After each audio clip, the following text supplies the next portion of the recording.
let the TSA do that to, a police officer could do the same. I'm not searching you. I'm just screening you to make sure that you don't have any drugs. It's drug screening. But isn't that the fundamental of this case, that they say, I just don't fit into the statute? And so don't they have to walk through the statute to say where they don't fit? And isn't that one of the arguments, that I don't fit because I'm neither law enforcement and I'm not an investigative officer and I don't do searches and I'm not seizing anything either? Yeah, I think they are investigative officers. I think that's the whole deal. I think they are doing searches. And with respect to the government, their argument that they don't seize is just simply based on false premise of fact. If you walk through the TSA right now with a handgun, they're not handing it back to you while they call the police to come arrest you. They're seizing it. Just because they don't hold on to the evidence permanently, TSA says that they don't seize anything. But that's not really relevant. They don't have to seize. They just have to search. And well, in fairness, they don't even have to search. They have to be authorized to execute searches, right? Absolutely, Your Honor. I see I have 35 seconds left. I'll yield it back. Thank you. All right, thank you. Mr. Aguilar, whenever you're ready. May it please the court, Daniel Aguilar for the United States. I'm happy to walk through the statute, as we do in our brief, on the multiple textual indicia that we think give us the best reading of the statute for why TSA screeners don't fit within the law enforcement proviso. But before that, I just want to highlight the background rules of statutory construction that we're working with here. This is an argument that there has been a waiver of sovereign immunity such that TSA screeners fit within the law enforcement proviso. And as this court and the Supreme Court have consistently recognized, those waivers of sovereign immunity must be clear and unequivocal. And if there's any ambiguity, any plausible reading of the statute that might Do you think this statute is ambiguous? I'm saying that that's the minimum backdrop. We think we have the best reading, that the best reading overall. Do you think it's ambiguous? I think to the extent that you think reasonable people could come to different conclusions. You point to the divided opinions. Okay, but does the government think that this statute is ambiguous or unambiguous? So I guess our position is, best read, it supports the notion that TSA screeners do not fit investigative and law enforcement officers as defined in the statute.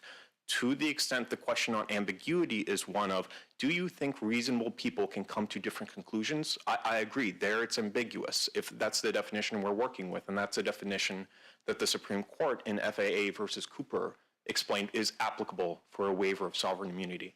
So to the extent you think, well, there's a reading reasonable under which the United States has not waived sovereign immunity, and another one under which maybe it has, then there has not been a clear and unequivocal waiver. What does the word search mean? So I think search there is in context. I'm not trying to argue that this isn't a search under the Fourth Amendment. Our argument is that this is a term about executing So it is a search. Executing search. It's a search for Fourth Amendment purposes, Your Honor. We're not trying to qualify that. Indeed, we explain why it would actually. And we say this is a TSA pat down is unambiguously a search for Fourth Amendment purposes. Yeah, we're not contesting that. But the language of the statute isn't just conduct search. It's authorized to execute, right? Authorized by law to execute searches, seize evidence, or make arrests for violations of federal law. Or. What does or mean? Or is in the disjunctive, and so what the Supreme Court explained in Dolan, right, is when you have a list, even with a disjunctive like or, you apply usual canons of statutory construction saying we read these things to be So or means and together. To you. Or means in this if you context. are authorized to do any one of these by law, then you qualify as the law enforcement officer. So aren't TSA officers authorized by law to search? Not to execute searches for violations of criminal law. So if I can just wait, but how does that not violate? What are they doing? How does that not violate the last antecedent canon? You're essentially trying to take language from the first of three clauses and say that the language at the end of the third clause, right? Doesn't that violate the last antecedent canon? No, it's applying the post-positive modifiers the Supreme Court did in Facebook versus, I apologize for mispronouncing the name, Sure. Quoting reading law. It's where you have a parallel construction where the post-positive modifier can apply to all, then it does. And I think that's also true for Clark versus Martinez as well. So it's making arrests for violations of federal law, right? That's clear. It can apply in criminal violations. Seizing evidence for violations of criminal law, right? That makes sense. That's what FBI agents do. Executing searches for violations of federal law. And that's usually what's done in the criminal context, right? Is you execute a search pursuant to a warrant or on probable cause. And that's how it's consistent. What are they executing the search for? So again, we take issue with whether they're executing a search, but what TSA screeners do Okay, here, I don't know what they're doing then if they're not executing a search. What are they doing? they're Just not groping executing people? a search for violation of federal law. What they are doing is making sure that prohibited items that can pose a danger to the aircraft or passengers don't. Which would be in violation of the law. If you have a prohibited item, It's not necessarily trying to take it in your luggage or whatever, it's a violation. If I can just explain, it's not necessarily for violations of federal law. There are items that are completely legal to possess. Right, like Lithium-ion shampoo and batteries stuff, or baseball yeah. bats or even scissors. Those, we don't obviously want to let those through the checkpoint. So just as an on-the-ground matter, and this is the uncontested evidence that's in the record, pages 44 to 45, if somebody tries to go through the screening checkpoint with a prohibited item, the TSA screener says, you can't do that. We complete the screening. Oh, you have a choice now. You can abandon that item. You can complete screening and walk it back to your car. You can give it to somebody else who's on the public side of the checkpoint, but it can't make it past here. There's not necessarily going to be any civil or criminal consequences for that. It's just the item can't go through. Okay, so let me ask you that. Let's take the scissors example. Is bringing a scissors onto an airplane, I'm not asking about bringing it through the screening, I'm asking about bringing it onto the airplane. Is that a violation of federal law? It potentially could be. There could be consequences for So, that. okay, so your argument is it would be, so in other words, if the screening was happening at the threshold to the jet bridge, right? I know this is not how we do TSA screening, but imagine we did TSA screening at the threshold to the jet bridge. Like, once I walk through the metal detector, I am on the airplane, right? Assume technologically we could do that. Assume technologically we could do that. If they were searching me for scissors at that spot, would that be a search for violation of federal law? Because after all, if I am not detected by the TSA search, my literal next step is going to be onto an airplane in possession of a scissors. I don't think so for this reason, Your Honor. It's the purpose of the search. It's because the purpose of the search in the either for violations of federal law is so TSA just gets to decide whether or not they're covered by this statute by declaring what the purpose of what they're doing is? No, Your Honor. If I want to be clear, I think it's to the powers that Congress vests in certain officers. So take different TSA officers, right? Air marshals or TSA criminal investigators. Those people are authorized by law to make arrests, seize evidence, execute searches for violations of criminal law. They help bring criminal prosecutions. They arrest people. Those clearly are law enforcement officers. What TSA screeners are doing is something different. They're not the ones who go out and arrest people or pursue civil violations. Those are done by different officers of the United It's States. investigative or law enforcement officers too. And so I think there's a good example of this. We were wondering, is there some investigative search that's not criminal, or is there an investigative search that doesn't necessarily authorize the arrest power or something else like that? And the Pellegrino dissent cites this. It's a Seventh Circuit decision called Bunch versus United States.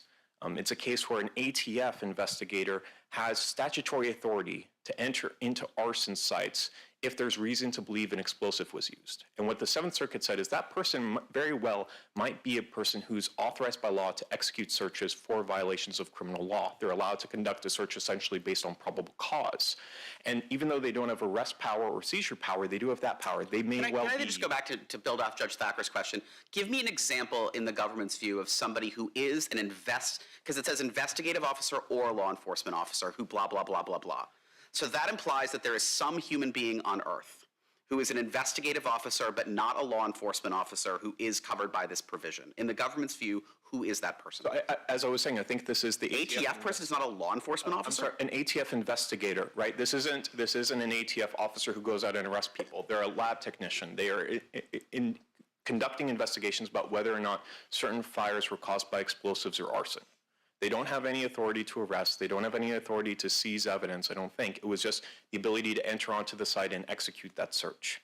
And so most of the time, Your Honor, this is going to be one where Congress wants somebody to have all of this criminal authority. That sounds like a TSA officer. They don't have authority to arrest people or seize evidence, but they do have authority to search. But there, it's for a violation of federal law, right? I can't. I know you've tried to explain that several times. Let's try again. For me to understand it, how are TSA officers not authorized to search? They're not authorized to execute searches, as we know what that Okay, term is. how are they not authorized to execute searches? Because as we explain, and as the dissenters in Pellegrino and Judge Grinder and Iverson explained, that term is normally used for executing a search pursuant to a warrant or probable cause. And where it's used elsewhere in the United States Code, it's done for the same thing. It's executing searches matched up against the other powers, making arrests, seizing evidence, traditional law enforcement functions, applying the canon, I think it's called nocet arresto sis. So because it's not themes. attached to a search warrant, it's not a search. And it's not based Even on though probable the cause. word warrant isn't in the proviso, it's just search. So I think this is a place, Your Honor, where, as Judge Grinder was saying, we're not trying to read the statute in little bites, right? We're trying to read it as a whole. And I think you're right. You can go through this and say, well, we think it's a search. We don't think execute adds that much. We don't think that these other powers are necessarily limiting this. We don't think for violations of federal law it necessarily maps on, or maybe it does. I agree. You can do that. That's what the Pellegrino majority did.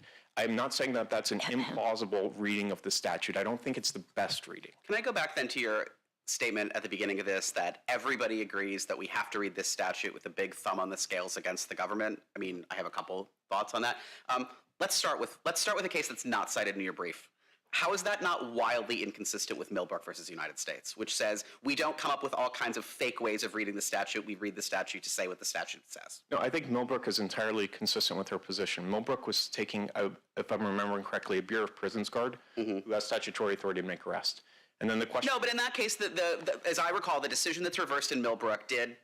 There's a way to characterize what the decision that was reversed in Millbrook did that sounds a lot like what you're asking us to do, which is to say, look, I get on the face of the statute it does not expressly say this, and I get that there are individual parts of the statute that could be read to say this, but if you do it against this backdrop overlay of what the normal presumptions would be, we think on balance it's not super clear that Congress meant to not cover this thing. And the Supreme Court, in their opinion by Justice Thomas, said that is not how we construe statutes. We construe statutes to mean what they say and say what they mean, and there is no basis for all of these, like, when we say execute searches, it normally means a law enforcement officer and all of these things that are not within the text of the statute. And Millbrook says that is not what we do, including under this statute. So why is that not really bad for you? It's not really bad for us. I think it's consistent with it. There, it's undisputed they were a law enforcement officer, right? And the only question was... Wait, I just want to make sure we have that. So it is undisputed. The government... I thought you were because you... In Millbrook, It was undisputed that the Bureau of Prisons officer was a law enforcement officer. I think Millbrook at the beginning notes that this is entirely undisputed, and that's because they have statutory authority to make arrests. Okay. And so in Millbrook, the question was, if that person commits an intentional tort that's not part of executing a search, seizing evidence, or making an arrest, is the United States still liable? And what the court held is there's no textual evidence that there's any additional limitation here.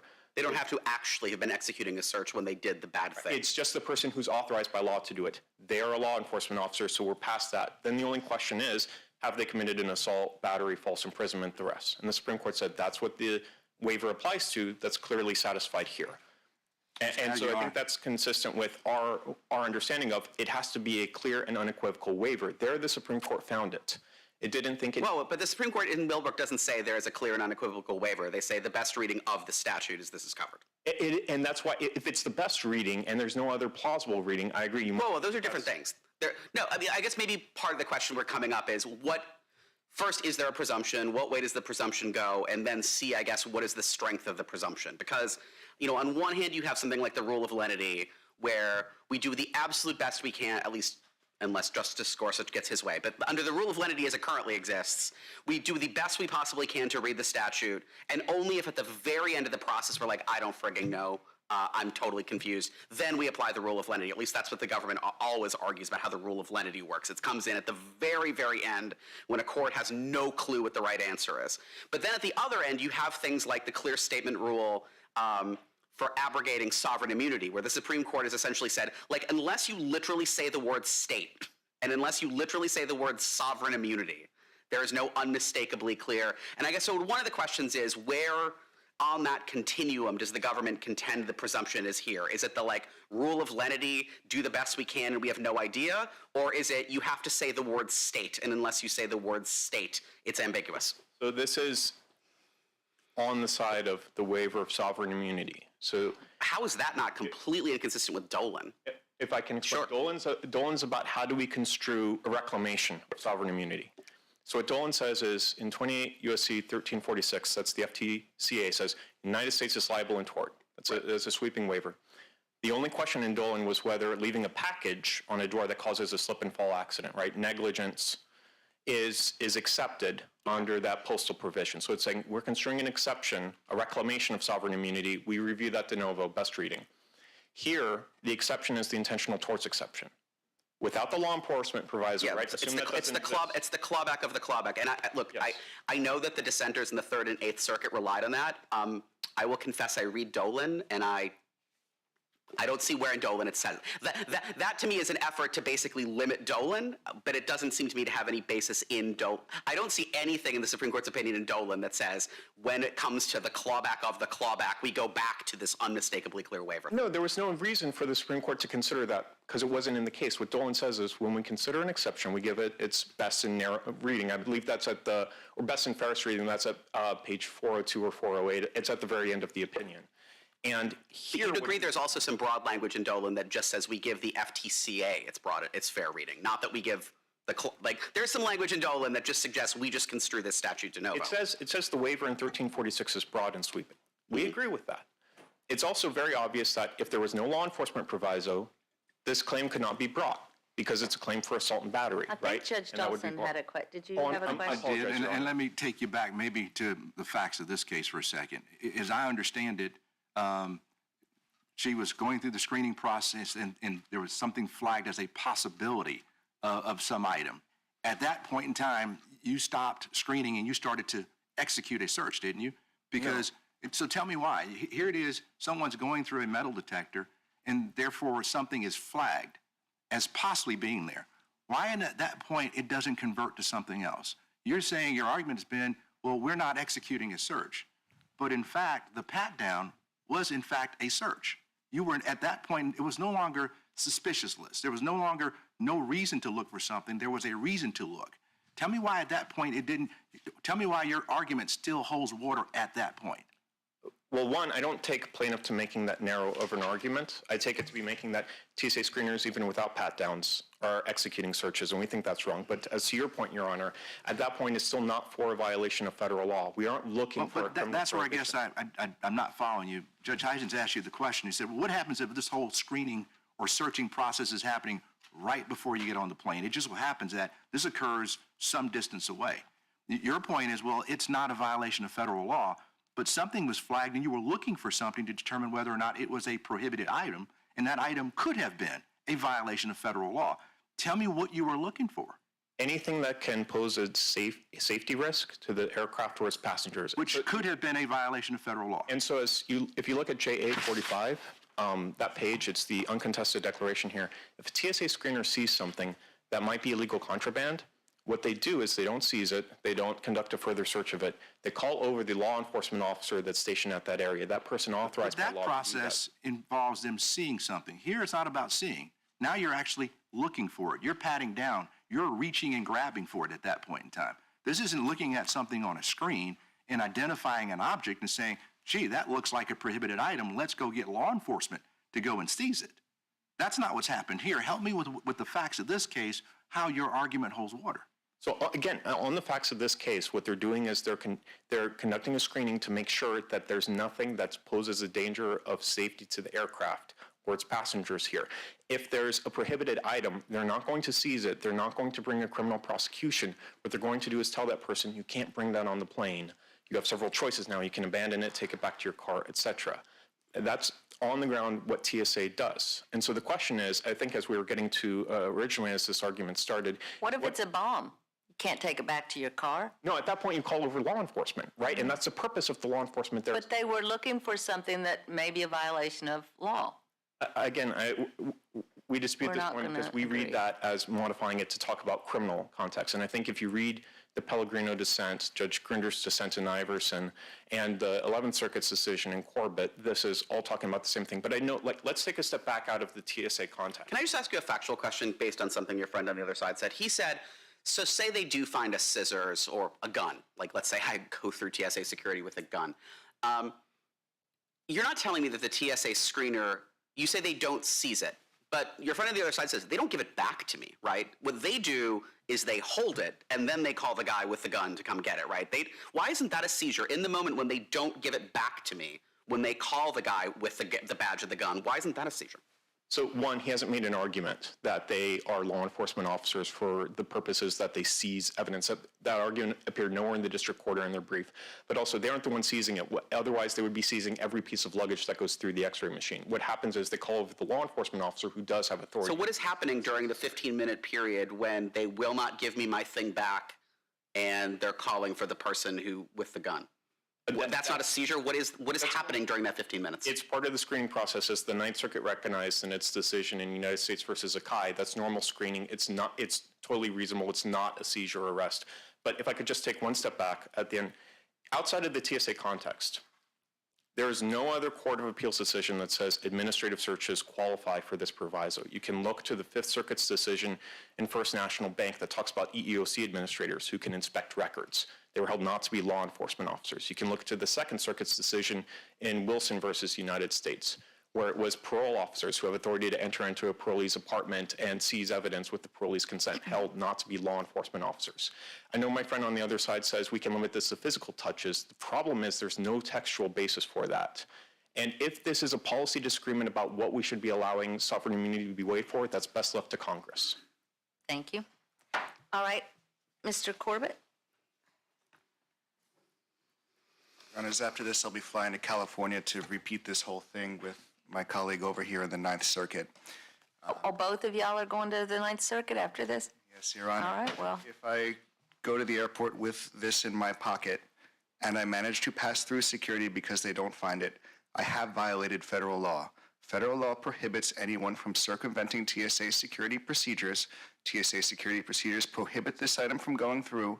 It is a violation of federal law. TSA does nothing but look for violations of federal law. The distinction here is that my colleague wishes to— Is that a criminal statute that prohibits, or is it, what is the nature of— This would be a civil penalty. No, the rule against circumventing TSA security procedures. It's a civil penalty. It's not a criminal matter. My colleague wishes to insert the word criminal before searches, and that's just simply not what's in the statute. If the search is Or conducted— the word warrant after search? Or the word warrant and probable cause and whatever, and my client wants to do all this, but when I suggest that maybe we should look a little bit further behind the intent of the statute, I'm told no, we can't do that here. It's not fair, and this brings us back to the jet bridge hypothetical that was brought before. We don't need to make it onto the airplane. It's a violation of federal law to step 1 foot past the TSA checkpoint with this bottle of water. And I represent clients who have been fined for walking 1 foot past the checkpoint without TSA permission. That is a fact.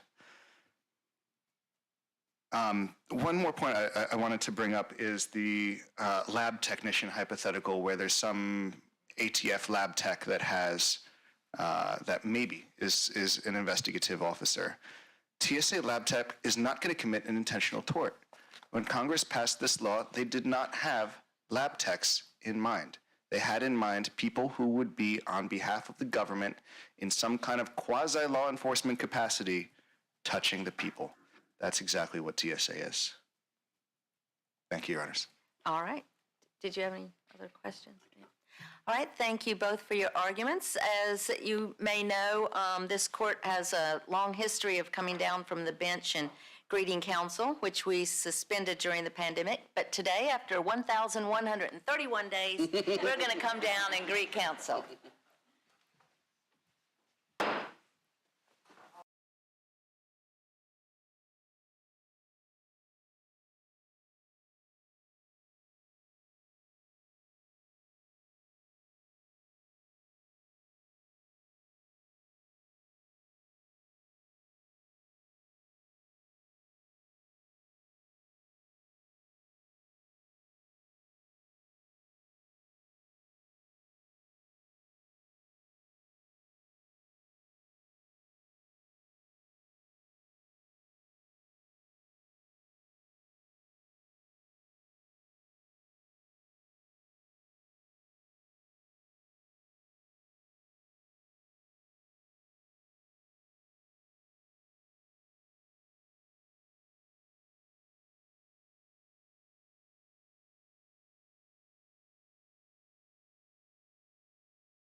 judge her claim from conceivable to plausible.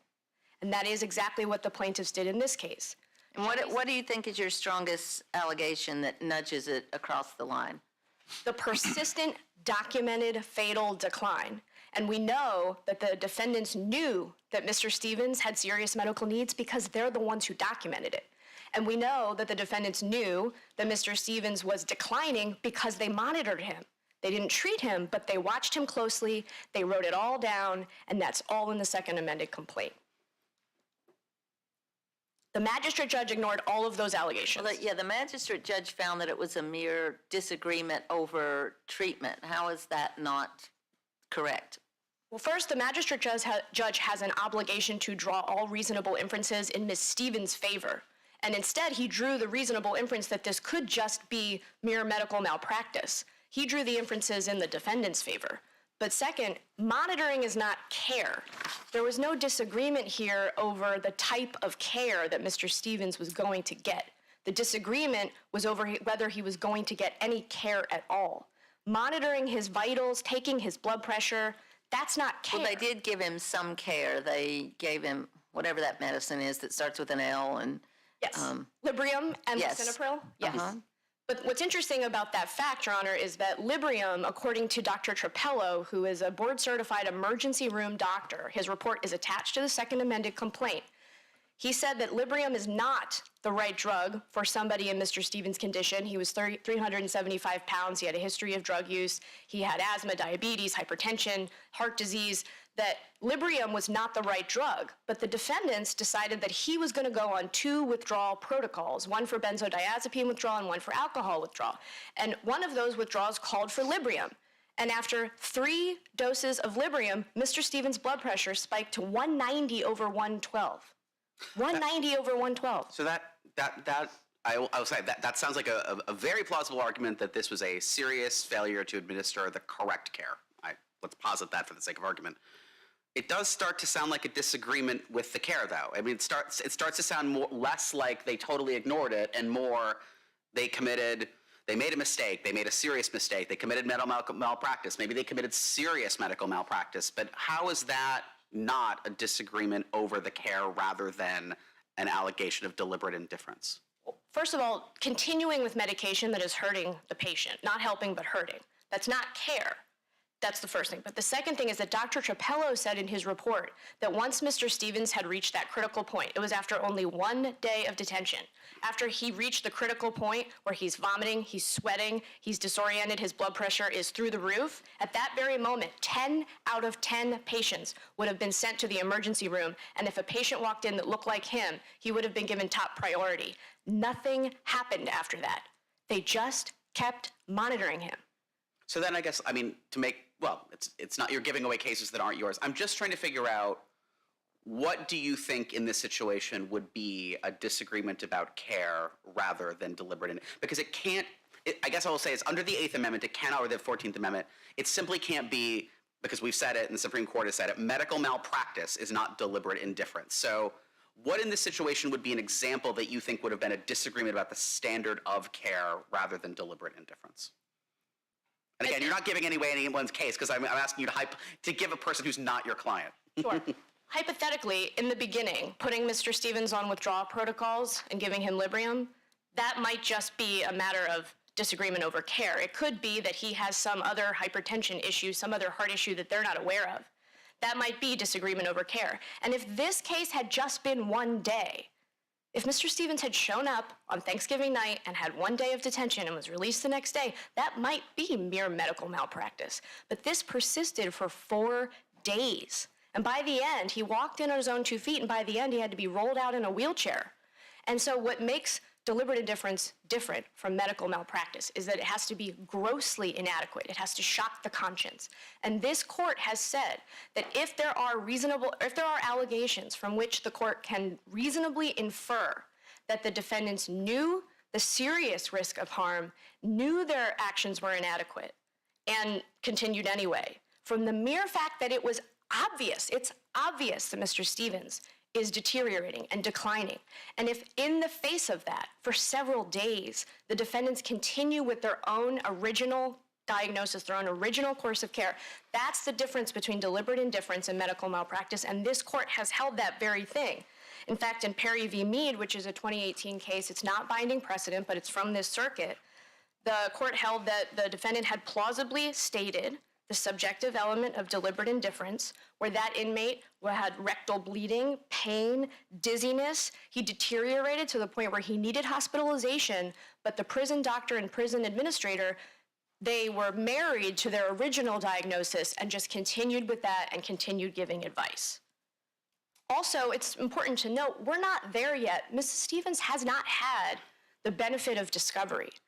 It could very well be that the facts show this is just mere medical malpractice, but so long as she has enough allegations to make it plausible that she's entitled to relief under the standard of deliberate indifference, which she has done so here, she is allowed to assert that claim and proceed. Ms. Piccolari, help me with the facts that you've alleged in your complaint that go beyond the things that you've just described. In other words, you've walked us through why you think the things that they repeatedly did that didn't work fit the deliberate indifference bucket versus the failure to meet a standard of care. So I think I understand that.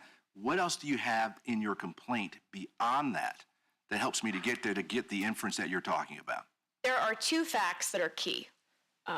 Mr. Stevens arrived at the detention center on Thanksgiving night, and he thought that he would be released the next day, but he didn't know that Friday was a court holiday. And that Friday was when he deteriorated substantially. And one of the allegations in the complaint is that one of the defendants, either Stephanie Schroyer or Leslie Logsden, called a judge to try to get him to be seen so that he could be released.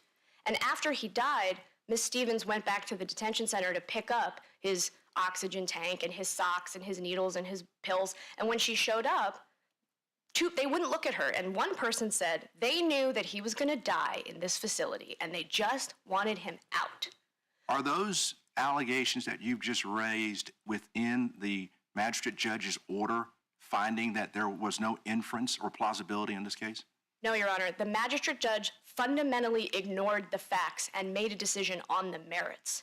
In fact, the judge's quotes are really rather remarkable in my opinion. One of the quotes is, "The plaintiffs failed to detail any intent or knowledge by the individual defendants to delay the decedent's treatment." First of all, that's just not true. But second of all, I've raised those other issues that I just discussed. And third, plaintiffs don't have to detail anything at the pleading stage. All the plaintiff, in fact, no, this court has said in Owens v. Baltimore City State's Attorney's Office, this court said that the recitation of facts need not be particularly detailed, and the chances of success need not be particularly high.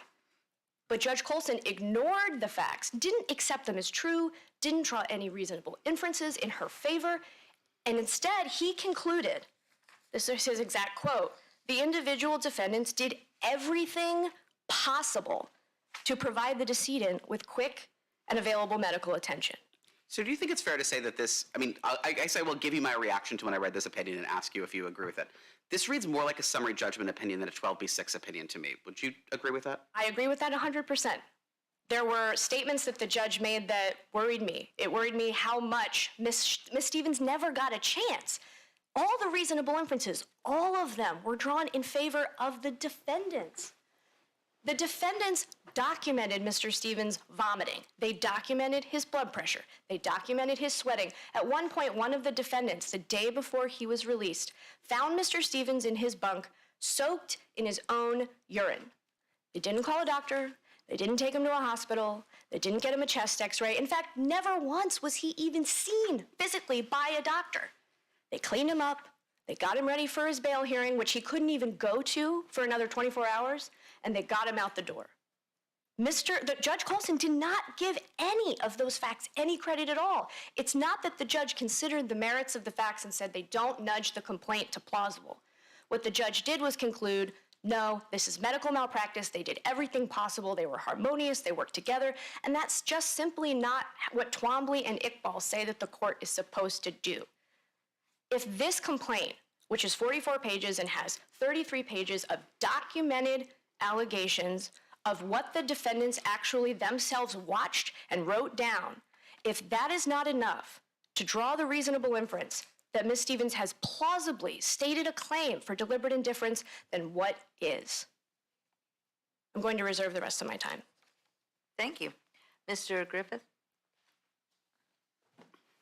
Good morning, Your Honors. May it please the Court. I am Dan Griffith from Whiteford, Taylor, and Preston on behalf of, who I will call for brevity purposes, the medical defendants. And as the Court alluded in response to my colleague's colloquy, I think it's important that the Court remain tethered to the legal standard, which is not whether or not they have adequately pled a breach of the standard of care. The standard is, as we all know from the Farmer case, is whether the defendants are alleged to have acted with the very purpose of causing harm or with knowledge that harm will result. So that's the pleading standard. They have to plead almost a criminal standard. And how are these, is this very lengthy complaint, how does it not plead that? Sure. So, That they knew that they would be causing harm by withholding care? so as Your Honor mentioned, it's a very, very factually detailed complaint. The complaint goes almost Well, the magistrate judge didn't think so, apparently. Well, I think the magistrate judge saw how much detail was involved, saw how much attention was paid to Mr. Stevens, how much... No, I think the detail is how much inattention was paid to Mr. Stevens. Well, the plaintiff's argument before the magistrate judge was that the attention that was paid to Mr. Stevens was not treatment. Certainly, I don't think anybody can argue, even the plaintiff, the appellant does not argue that attention was not paid to Mr. Stevens. Mr. Stevens, as was documented in the complaint, was mentioned in the briefing and mentioned in the opinion below, Mr. Stevens, over 3 full days, was seen by 7 separate medical professionals at least 15 times. Yeah, but just looking at him isn't enough. You have to do something when you see the decline that is taking place. Absolutely, Your Honor. And I think what the complaint says, although the argument on behalf of the other side is the complaint describes only evaluation or monitoring and not treatment, I think that is belied by the language in the complaint. And if Your Honor will, I will describe what the actual treatment was as opposed to monitoring and evaluation. Mr. Stevens was seen... Before you go down that litany, when you finish, I want you to help me understand, based on what you're about to tell me, when was that information communicated to the Stevens in this case? Because you're about to go tell me about a bunch of things that happened, but one of their allegations is, but you never told me. You told me he was stable. So go down your litany, but then at the end, tell me how that was communicated to the other side. Thank you, Your Honor. I will do that. Mr. Stevens was seen for a medical intake within 14 minutes of his arrival at the Allegheny Detention Center. In connection with that medical intake, with that medical screening, 3 separate orders were given. He was put on alcohol withdrawal. He was put on opiate withdrawal. He was put on a diet because of his obesity. Those were orders that were given. The protocol for what we call SIWA, or alcohol withdrawal, and COWS for opiate withdrawal, that protocol is treatment. He was on a protocol the entire time he was there. What that protocol involves is taking his vital signs, and there are scores. Right, and on intake, his blood pressure was 185, and the protocols say that with blood pressure above 180, a healthcare provider should be consulted. Was a physician consulted at that point? A physician did not evaluate him personally. So no. There's an on-call doctor. On call, but no. And the doctor prescribed the medication that he was already on. He was on, I think, 10 medications coming in. They got his prior medical chart, provided him with the medications he was already on, and 5 additional medications were ordered for him and administered to him. So he was on... What happened when his respiration rate increased to 24 and the protocol requires that anything above 20, a physician should be consulted? What happened then? I believe the assessor determined, I think he was giving Gatorade at that time. And Okay, so a physician wasn't called Physician then? was not called at so that no, time. Gatorade. Gatorade was administered, and he stabilized. He was there. Friday was he was there essentially Friday, Saturday, and Sunday. Friday was a bad day for Mr. Stevens, there's no question. He was withdrawing. His CWA scores, his COW scores were going up. And the medical personnel were evaluating that and treating that.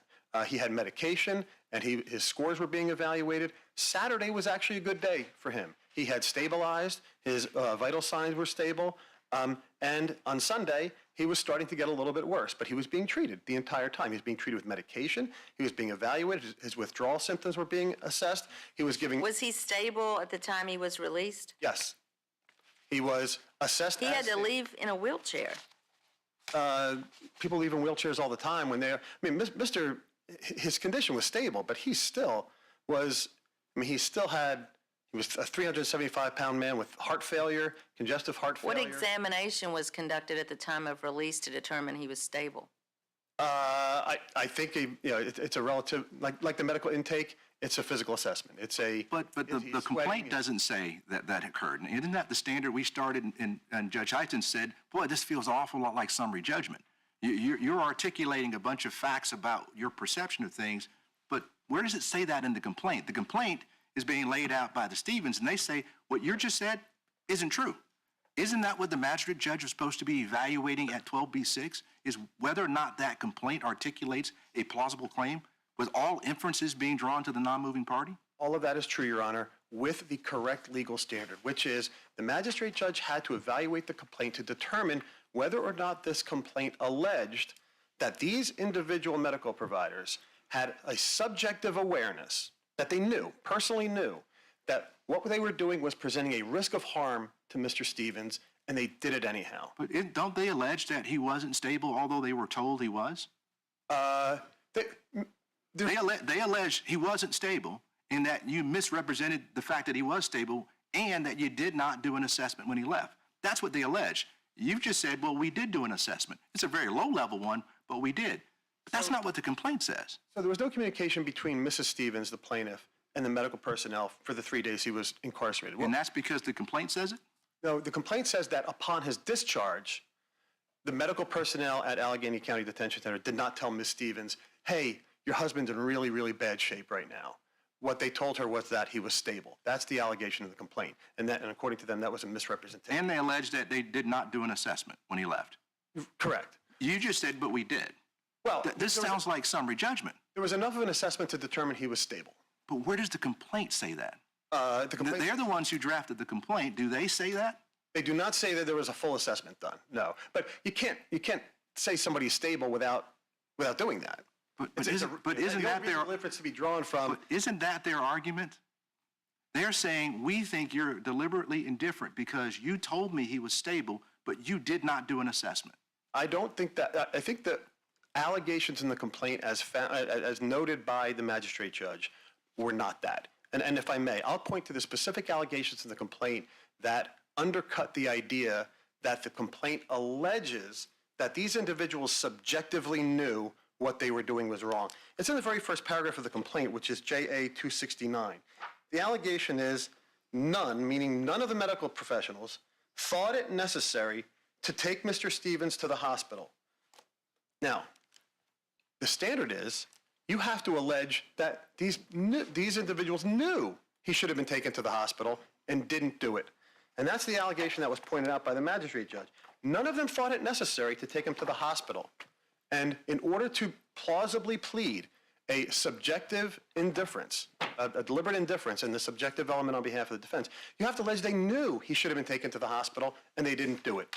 This complaint alleges just the opposite. They didn't believe it was necessary to take him to the hospital. What did you just read from? So that was that's paragraph 1 of the second amended complaint. It's JA 269, and it says none thought it necessary to take Mr. Stevens to the hospital. I'll also refer to paragraph 38 of the second amended complaint, JA 278, paragraph 40, I'm sorry. And the complaint alleges it would have been difficult to distinguish the very early symptoms of a heart attack, stroke, diabetic shock, or sepsis from those of Mr. Stevens' other chronic conditions. So the second amendment complaint acknowledges that it would have been difficult for these folks to recognize the difference between a heart attack and what he already had. That's what the complaint alleges. That's a far cry from what the standard requires of subjective knowledge that what we're doing is causing him harm. What about all of these other detailed allegations in the complaint? None of them say the defendants knew what they were doing was wrong and they did it anyhow. And that's the pleading standard.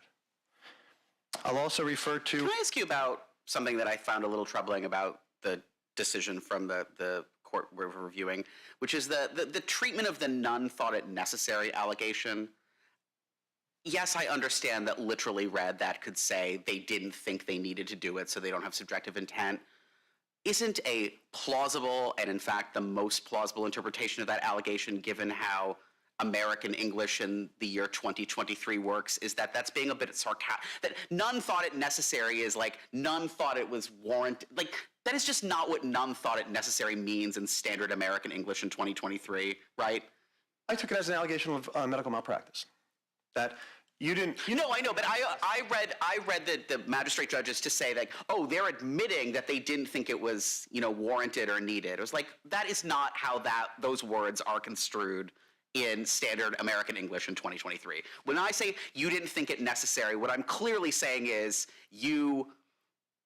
I think you know what I mean about like what none thought it necessary means in standard idiom. I do, and I see your point that there might have been a semantic issue, but I understood it to be interpreted by the court as a big red flag concession he had made that I just don't think is a fair, and certainly I don't think it's the only fair reading of the complaint. That's a big concession on his part. No, I appreciate that, Your Honor. But if you look at that language against the standard, which requires that they know, I think the court is bound by the language in the complaint. Yeah, so what about paragraph 162 of the complaint at JA 301 that says one of the nurses charged with Mr. Stevens' care and at least one correctional officer made comments indicating that they knew he was fatally ill and wanted him released from the detention center as soon as possible so he would not die inside the facility.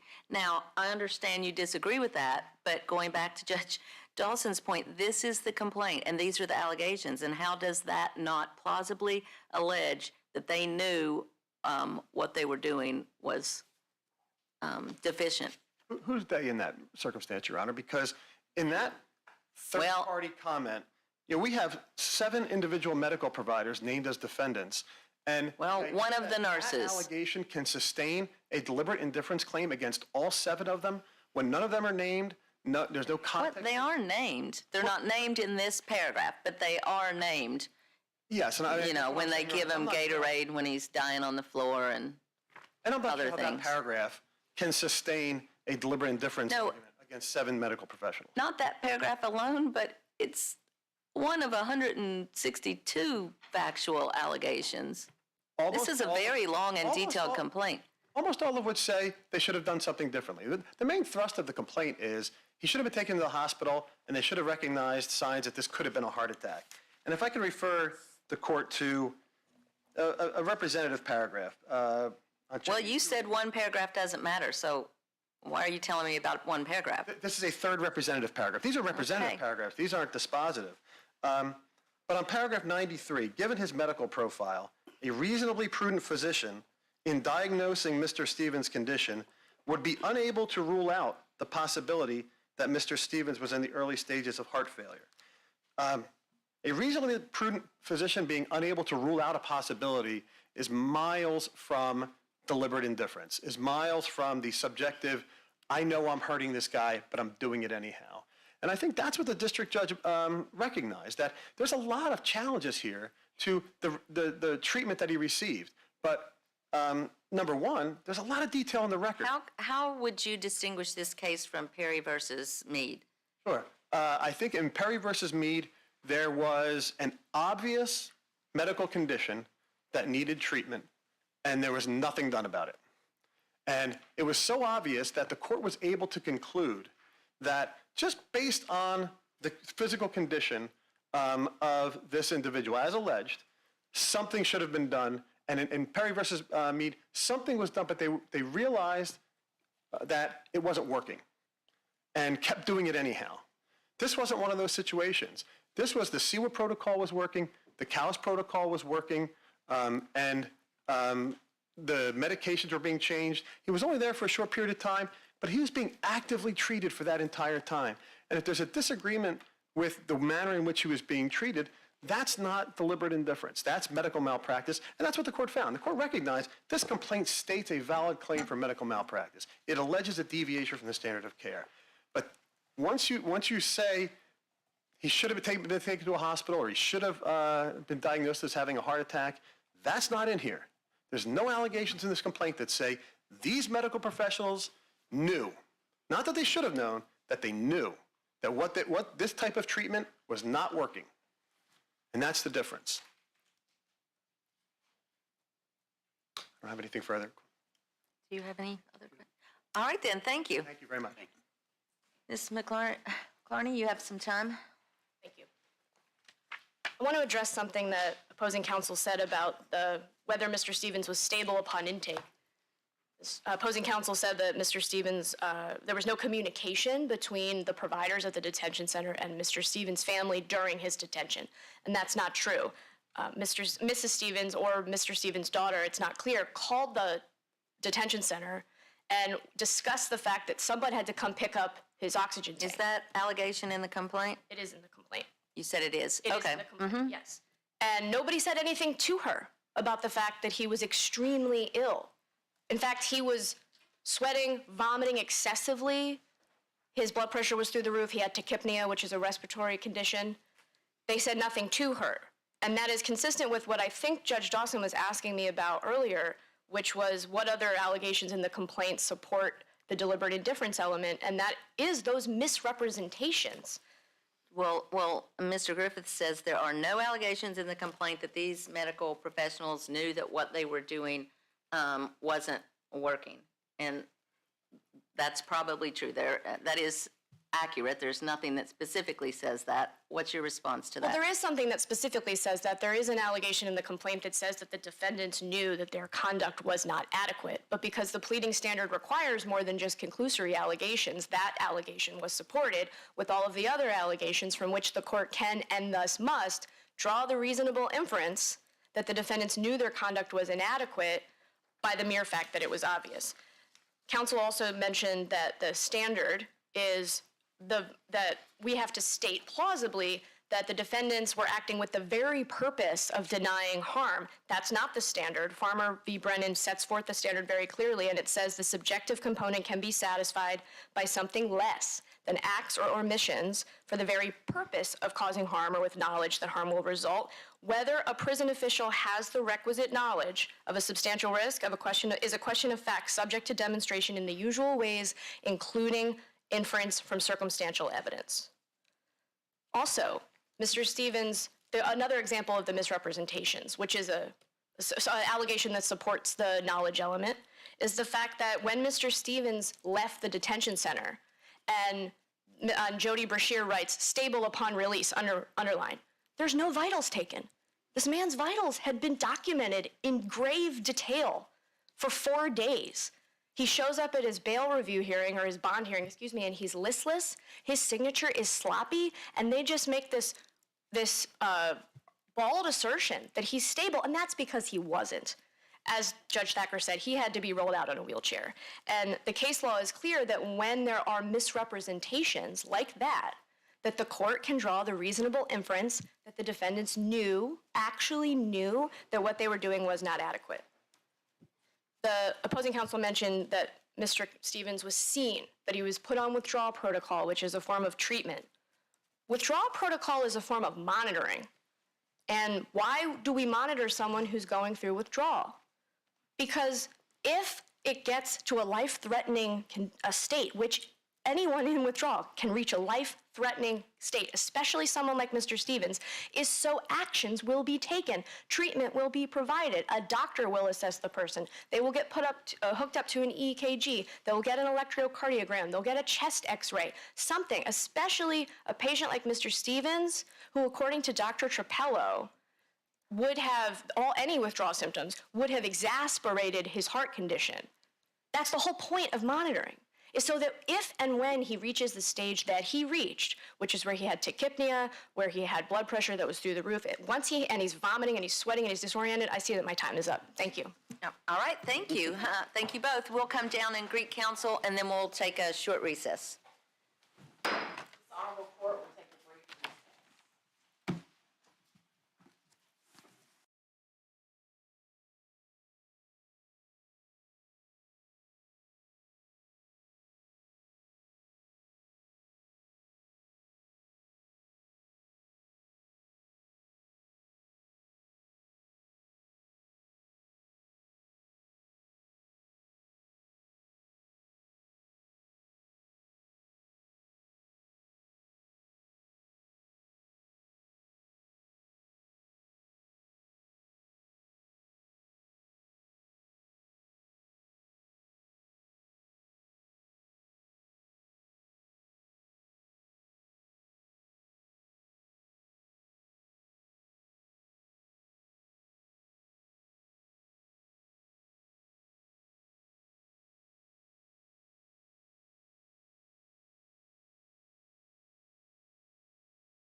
and concluded the facts contrary to what should have been done.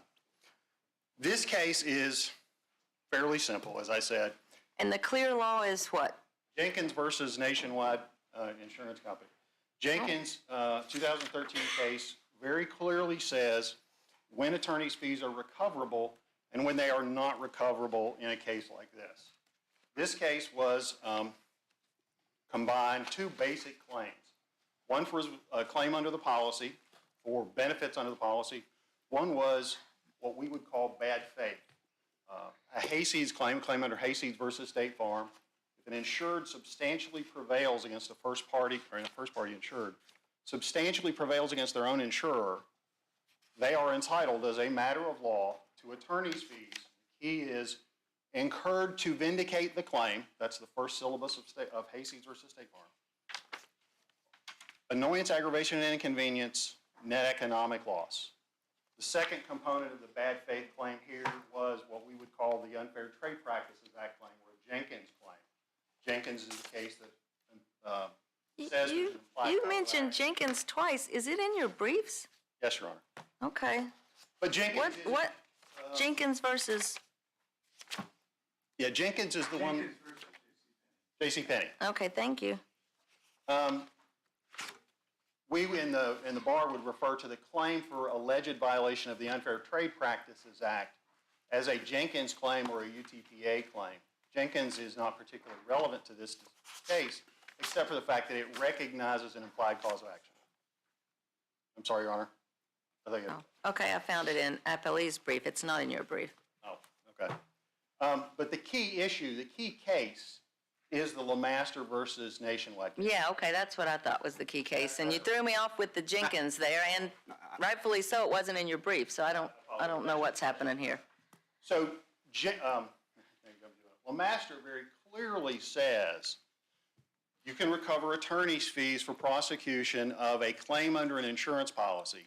You cannot recover attorney's fees for prosecution of a hayseeds claim or prosecution of the Jenkins UTP. Can I take a step back? Because this confused the heck out of me.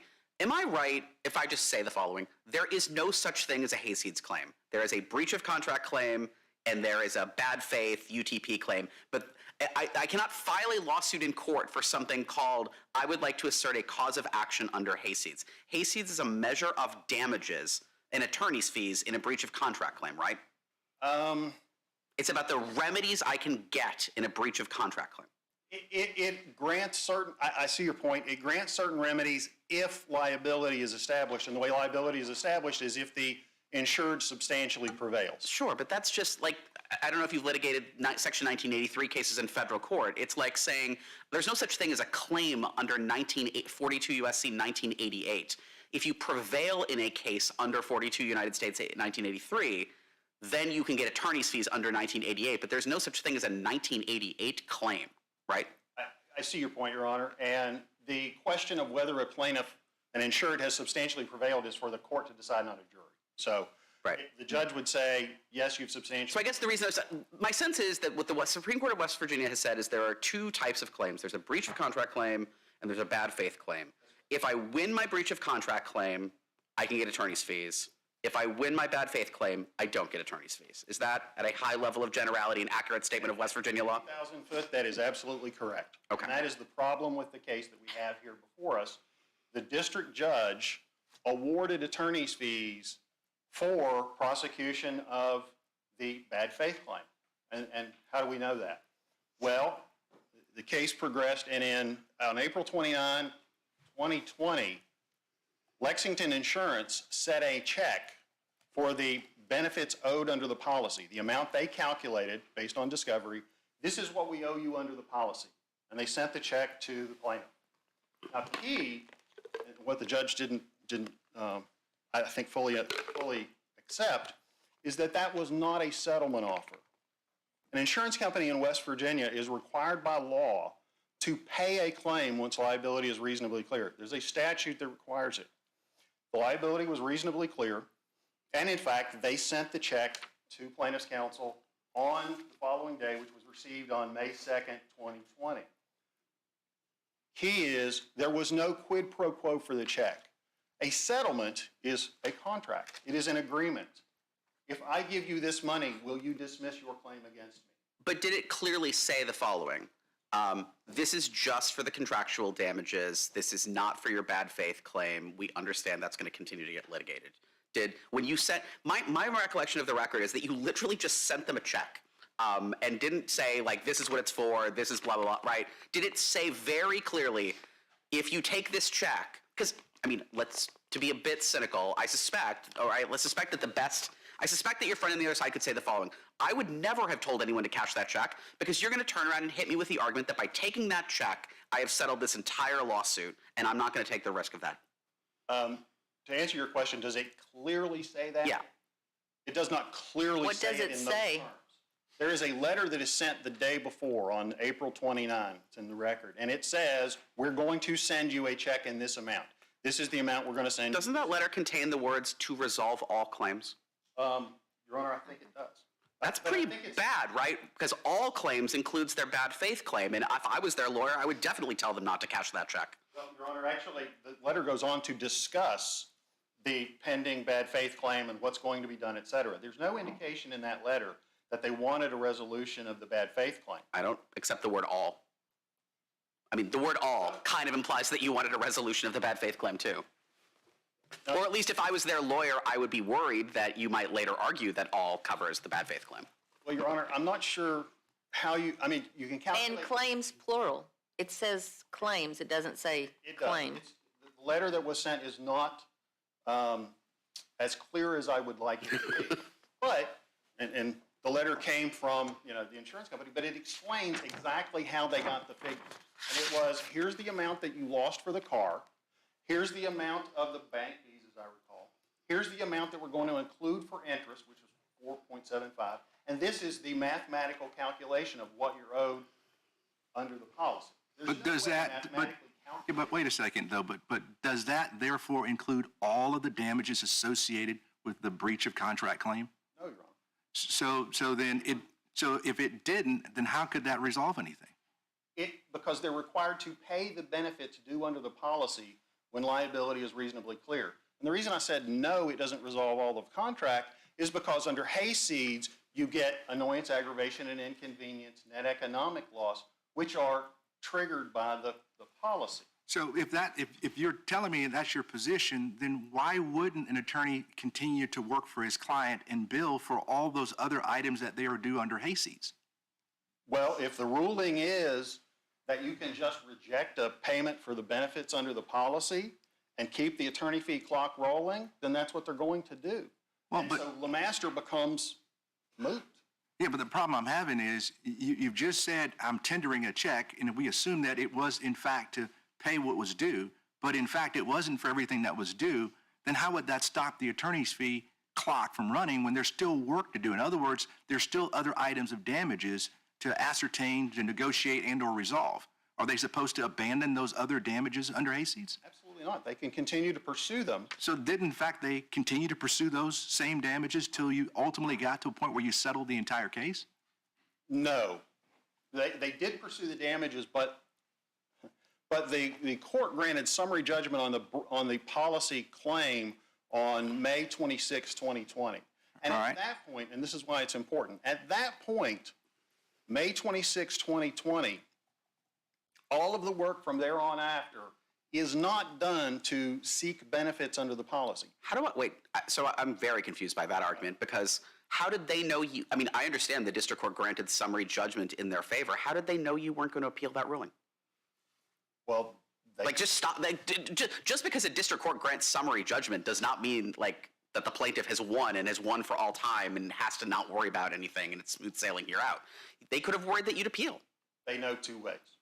One, we've already sent a check for the benefits. Okay, but that just brings us back to the check argument. Okay, that brings back the check. But two, if you look at the fee petition that was filed, and you look at the affidavits that were attached to the fee petition, that all of the affidavits by the lawyers that said that counsel's work was necessary and appropriate, look at the specific language. Those affidavits say, after May 26, 2020, I have reviewed the fee petition. I have reviewed the invoices. I find that all of the work after that day was for prosecution of the hayseeds claim and the UTPA claim, and was reasonable. I agree with what Appellee submitted to the court. All of the work done after that day, May 26, 2020, was, in his own words, done to pursue the Hayseeds claim and the UTPA claim.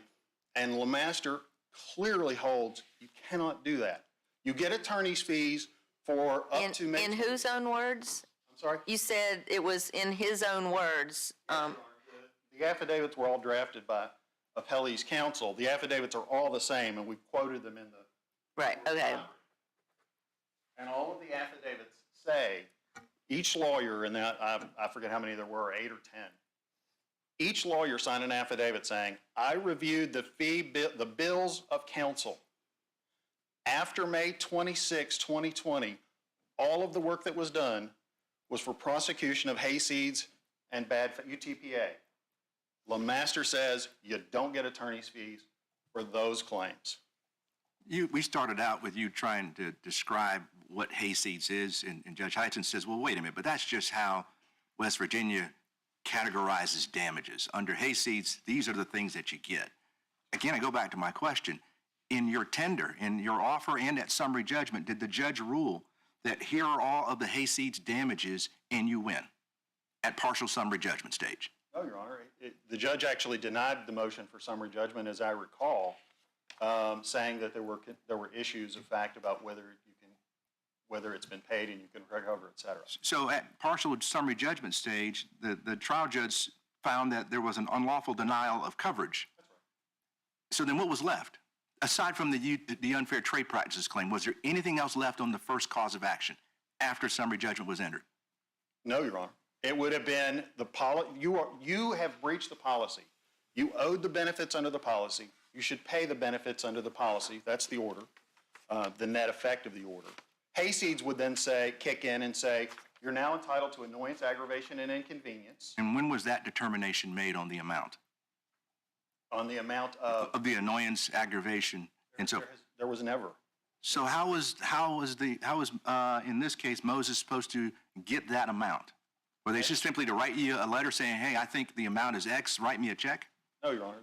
That is an issue for the jury to decide. And they actually had that claim and pursued that claim from May 26, 2020 through the date of the final settlement conference. So they were entitled to attorney's fees for prosecuting or pursuing the annoyance part of the defense? So you say LeMaster stands for the proposition that you do not get attorney's fees for prosecuting all of your hayseeds damages? That's correct. You only get. Where do you see that in LeMaster? Where does it say if there's still outstanding issues under your insurance claim, you don't get attorney's fees anymore because liability has been determined? In two parts. One, the syllabus point 1 of the Hayseeds case, which lists the damages under Hayseeds, says the very first element of damages is reasonable attorney's fees incurred to vindicate the claim. It's the claim under the policy, the benefits under the policy. And then second, in the LeMaster case, I think it's at page 232 of the case. It says you cannot recover for Hayseeds damages. So there are two places which, and again, I'll read this syllabus point because it is syllabus point 2 of Jenkins is just a copy of syllabus point 1 of Hayseeds. Whenever a policyholder substantially prevails in a property damage suit against its insurer, the insurer is liable for, 1, the insured's reasonable attorney's fees in vindicating its claim. On May 26, 2020, the claim under the policy was vindicated. The court held. And that's what you say the cutoff date should be for attorney's fees. That's what I say is the cutoff. Everything after that is hayseeds. That's right. And the court also says, 232 West Virginia at 223, there is simply no authority in our jurisprudence that supports the LeMaster's contention that the Hayseeds damages continue throughout the course of the bad faith litigation. Therefore, it was not error for the circuit court to deny additional attorney's fees pursuant to Hayseeds. So the law in West Virginia is very clear. You get attorney's fees for the contract claim, for the policy. You do not get attorney's fees for Hayseeds and bad faith. Okay, thank you, Mr. Massey. You have some time reserved in rebuttal. Mr. Mundy? Thank you. Good morning, may it please the court. My name is Bill Mundy, and privileged to represent the appellee, Moses Enterprises in this matter. The controlling issue in this appeal is whether the district court was clearly erroneous in finding that the unsolicited check sent by the appellants was an offer to settle. All of the appellant's arguments are conditioned or predicated upon this court finding that the district court erred in making that finding a fact.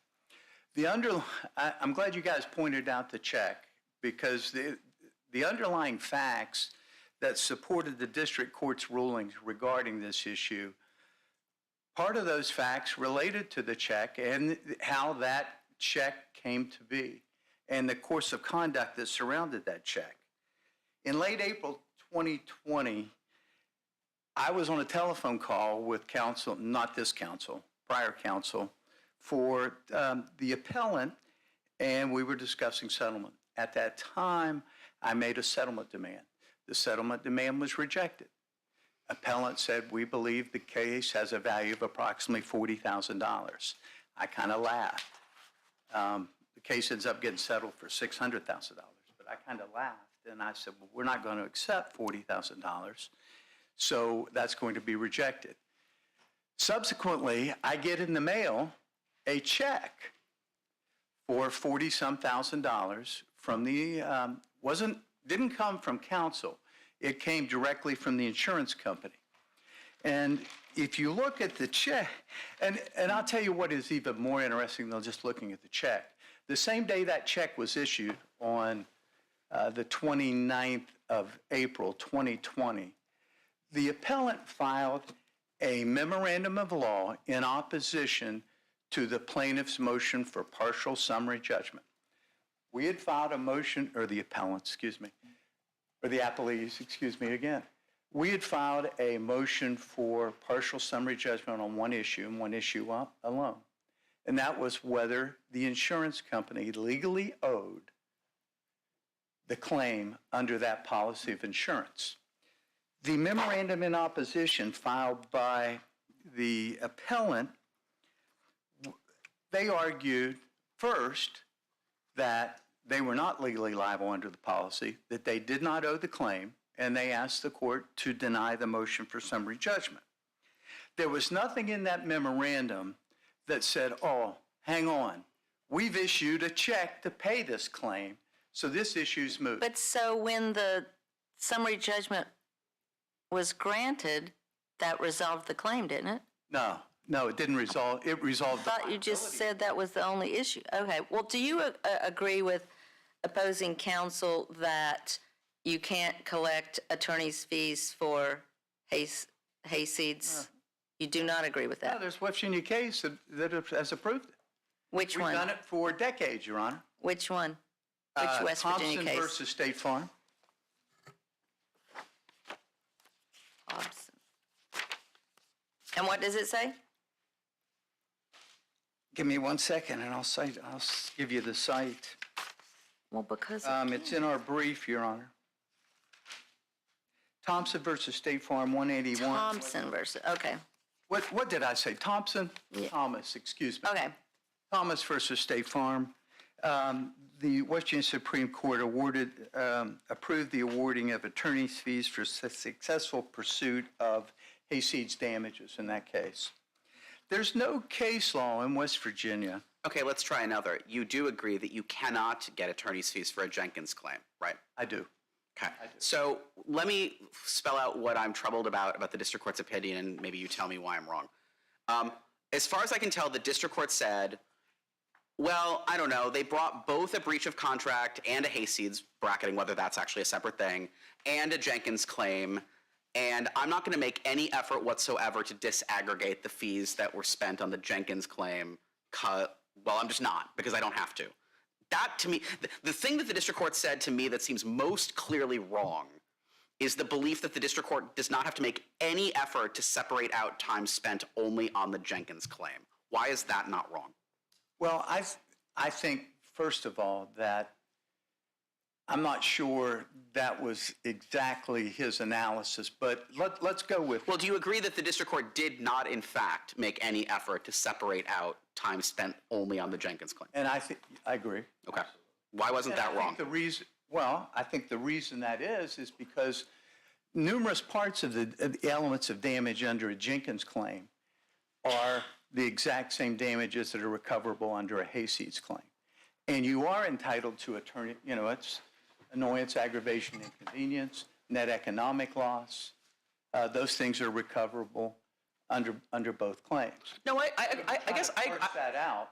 I don't think the judge would have been able to do that. Well, maybe that's true. So let me give you an analogy. This to me just seems a lot like partial success under a 1983 claim in federal court, right? Are you familiar with that area of law?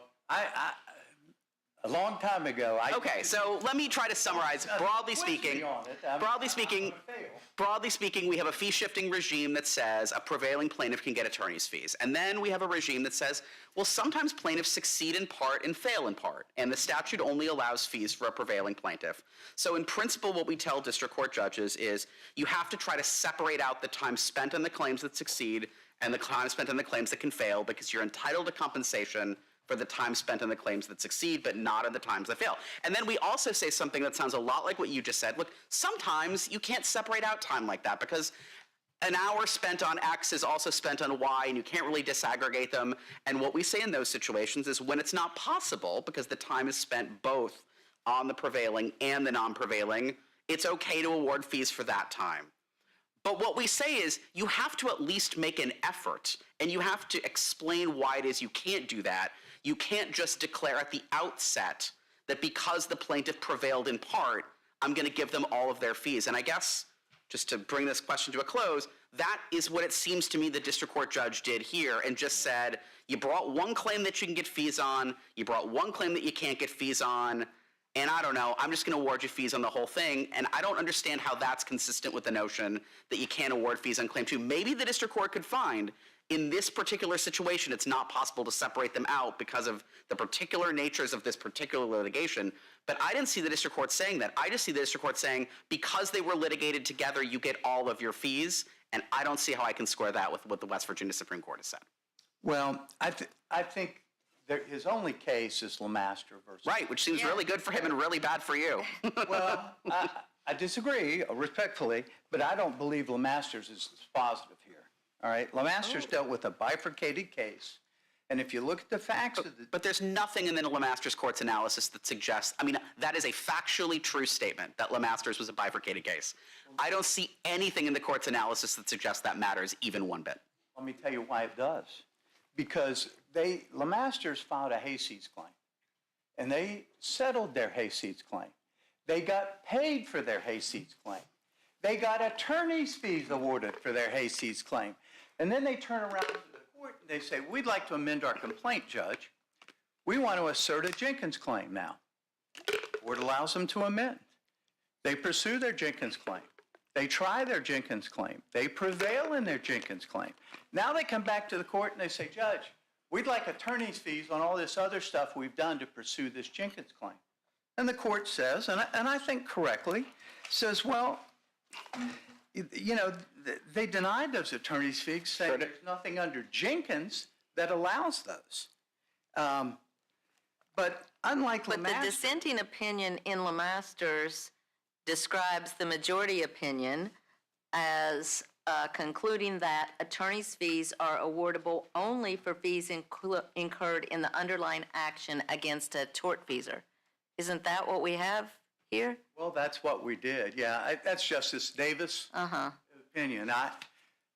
What do you mean that's what we did? I mean, you have to school me here. I don't know if I'm familiar with it, but I don't know if I'm allowed to argue it. But since it is a dissenting opinion, but yeah, that's what. Sure, it's not controlling, but why? I guess I'll say, why is that an incorrect characterization of what the majority says?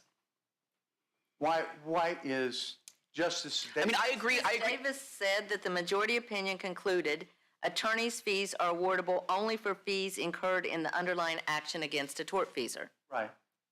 So. And that's the breach of contract case. That's the hate. Right, and that. She says, and they wanted additional damage for the Jenkins claim, and Judge But that's what you want. No. You want something beyond May 26, 2020, right? May 26 was an order for a partial summary judgment on liability, a finding by the court that AIG Lexington owed the claim. It didn't say, here are the damages under that policy that you are entitled to, and it didn't set out a dollar amount for those damages. Are you in, okay, so it's your position that you are, yeah, I will, go ahead.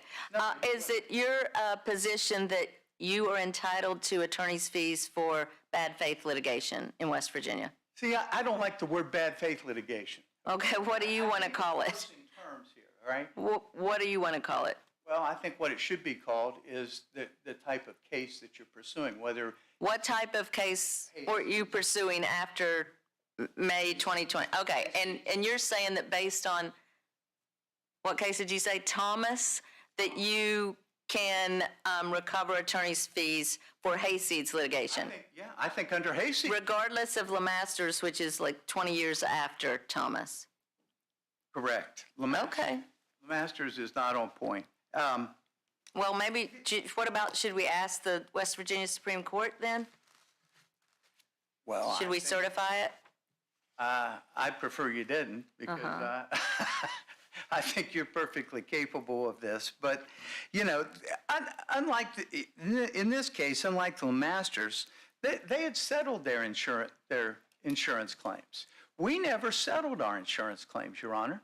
And to show you that, there is an email from counsel for the appellant dated August 16, 2022, the date of the final settlement conference, where the case was settled later that day.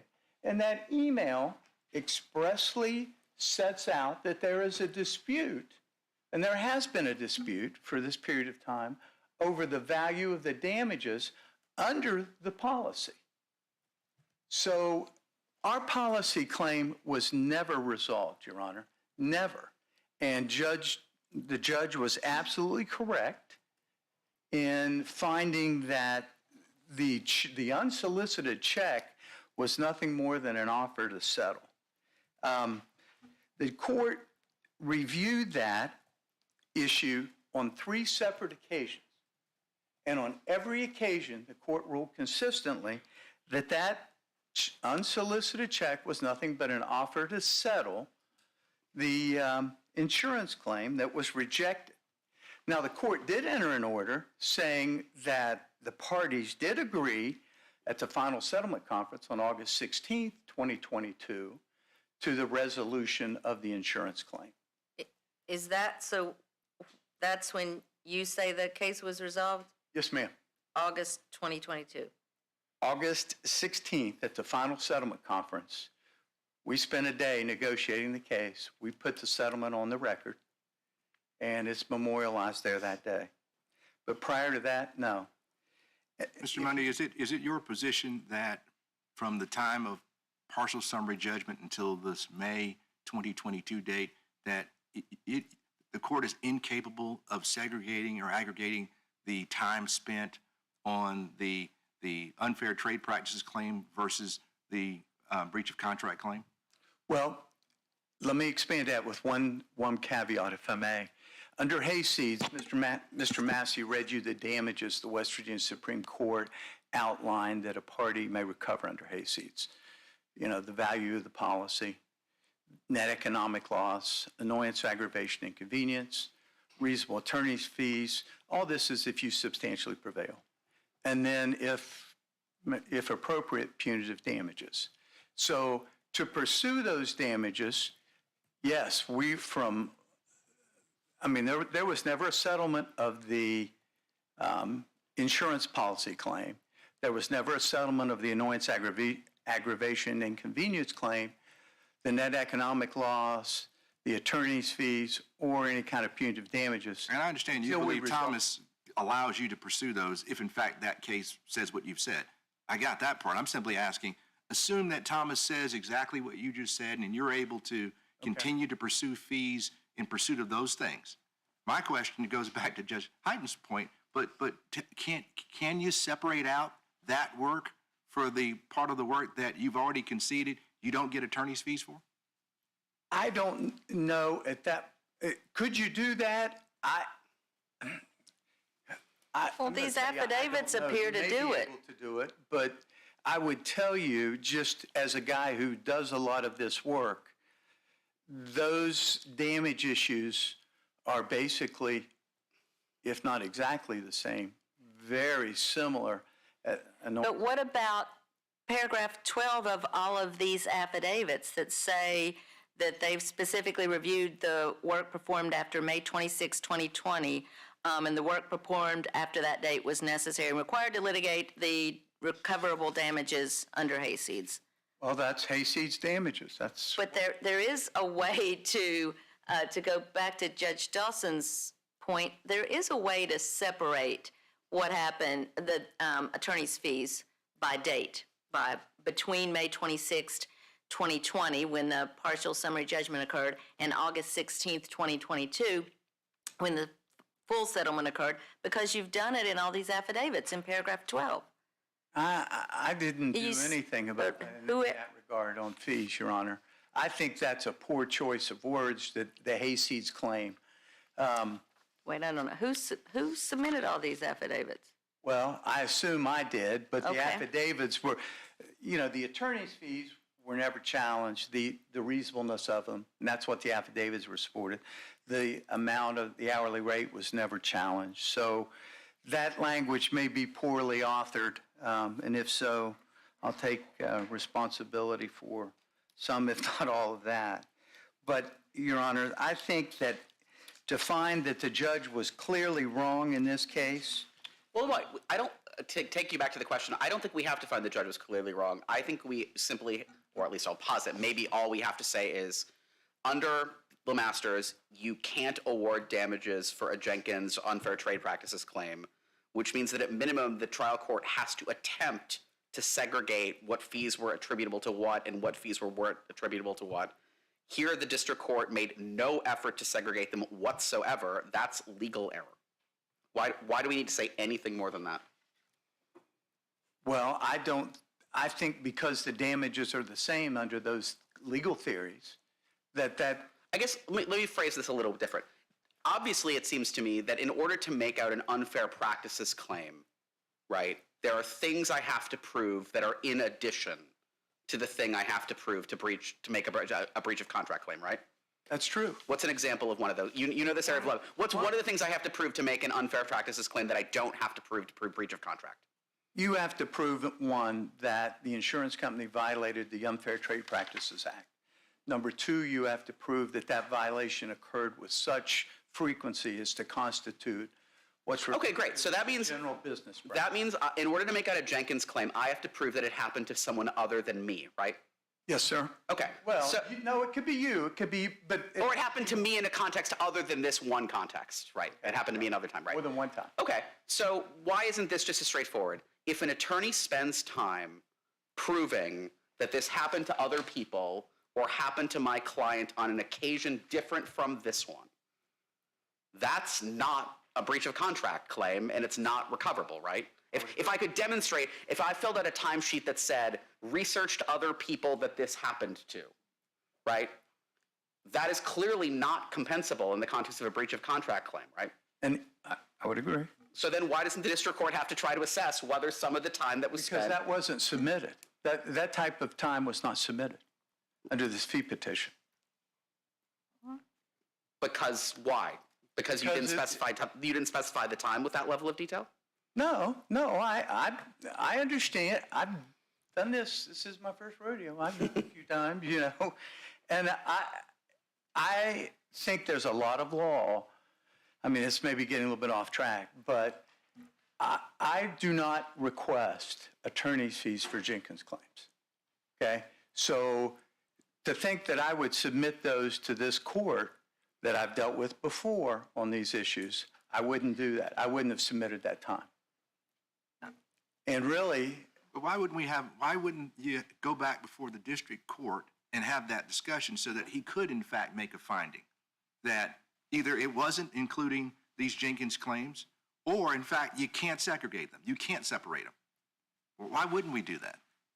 Well, I think the court the court looked at that fee petition, and he had the opportunity, and he has the knowledge to, and he understands Jenkins pretty well, to be able to say, Monday, you know, when you interviewed Mr. Smith there about his problems with AIG and the violations they had in that claim with him, for purposes of putting him on the stand to have it to be what we call a general business practice witness, I'm not going to give you that time.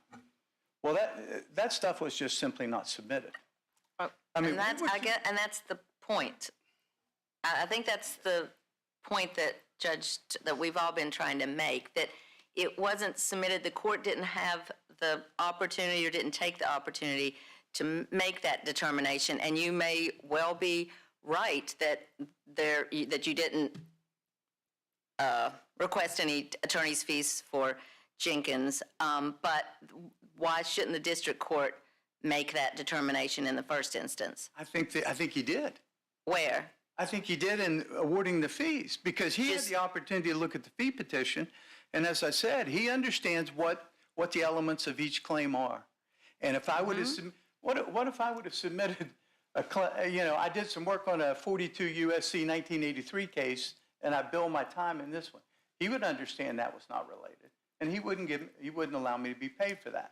And the same with the Jenkins. Okay. I'm out of time. Yes. But I do want, everything is premised.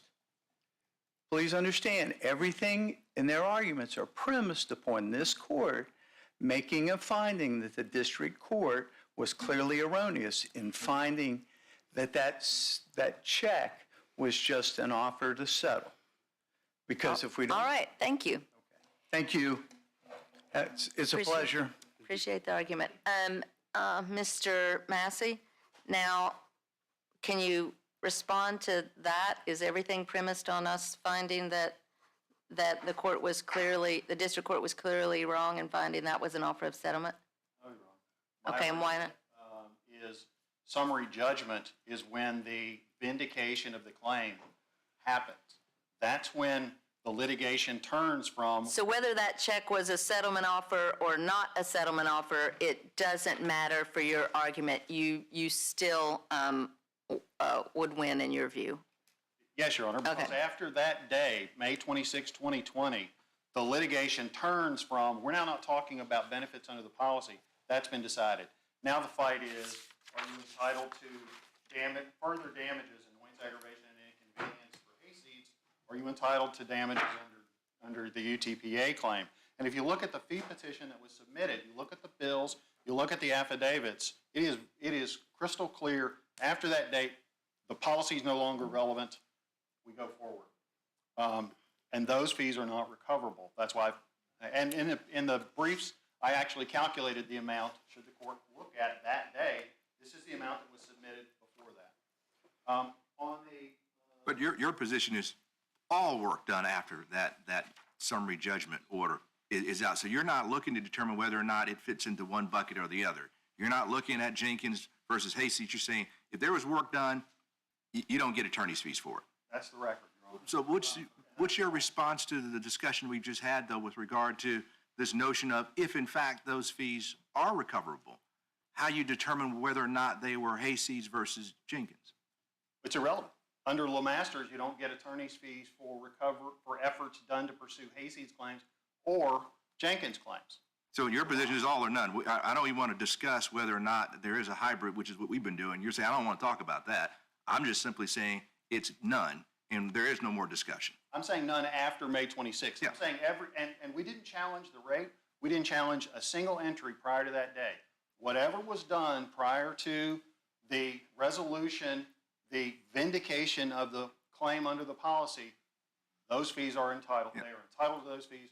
And all of those affidavits clearly say in paragraph 12 that after May 26, 2020, all the work was done to pursue Hayseeds litigation. They do, Your Honor. If you look at and that's what happened in the case. Once you win the summary judgment on the policy, saying that the insurance company has breached the policy, the work turns to the second part of the case, as it should. Prior to that day, frankly, work would have been done on both. Work would have been done on the policy claim, and work would have been done on the unfair trade practices or Jenkins claim. But we didn't ask the court to separate those, because if he did work for both, he's probably entitled to it. So we tried to draw a bright line. Before this day, all fees that you claim you get. After that day, none of the fees you claim you get. And the citation to the Thomas versus State Farm case, again, Your Honor pointed out it is 20 years before the controlling precedent of LeMaster, but also in that case, the jury awarded a recovery for the insured loss, the claim under the policy. And in fact, if the claims were tried together, I understand. But here, the claim was vindicated, to use the language from Hayseeds and State Farm. So your argument would be different today if tactically they decided not to file a motion for partial summary judgment. They just let the claim just continue to ride out. And then at some point in time, there's this magical settlement. And given what you've just said, we then wouldn't have a discussion about whether or not it was for one claim or the other. Well, in that situation, you would be different. You would actually have to go through the bills and try to figure out, is this solely for Hayseeds or UTPA? In that case, it's not. Is it hybrid? If it's a hybrid, the judge probably has the discretion to award it. But here's why that's a problem. In West Virginia, you can join the contract claim and the UTPA claim in the same lawsuit. Light versus Allstate, as I recall, is the case that says you can do that. So you can do the discovery, you can do the litigation, you can try them together in a first-party case. And so if you let a litigant get a check and reject it, then the attorney fee clock is going to continue to run, which is why there has to be a bright line, which is why I'm here saying in this case there is a bright line and there's clear law. So these fees are not recoverable. And we would ask that it be reversed, remanded back to the district judge. I think the record is very clear. After May 26, 2020, nothing recovered. But that's for the judge to decide. All right, thank you. We'll come down and greet counsel and then go to our fourth and last case.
First being the parent's counterclaim request that they're entitled to a full due process hearing in front of the federal district court judge, even though there has never been any hearing at the state administrative level.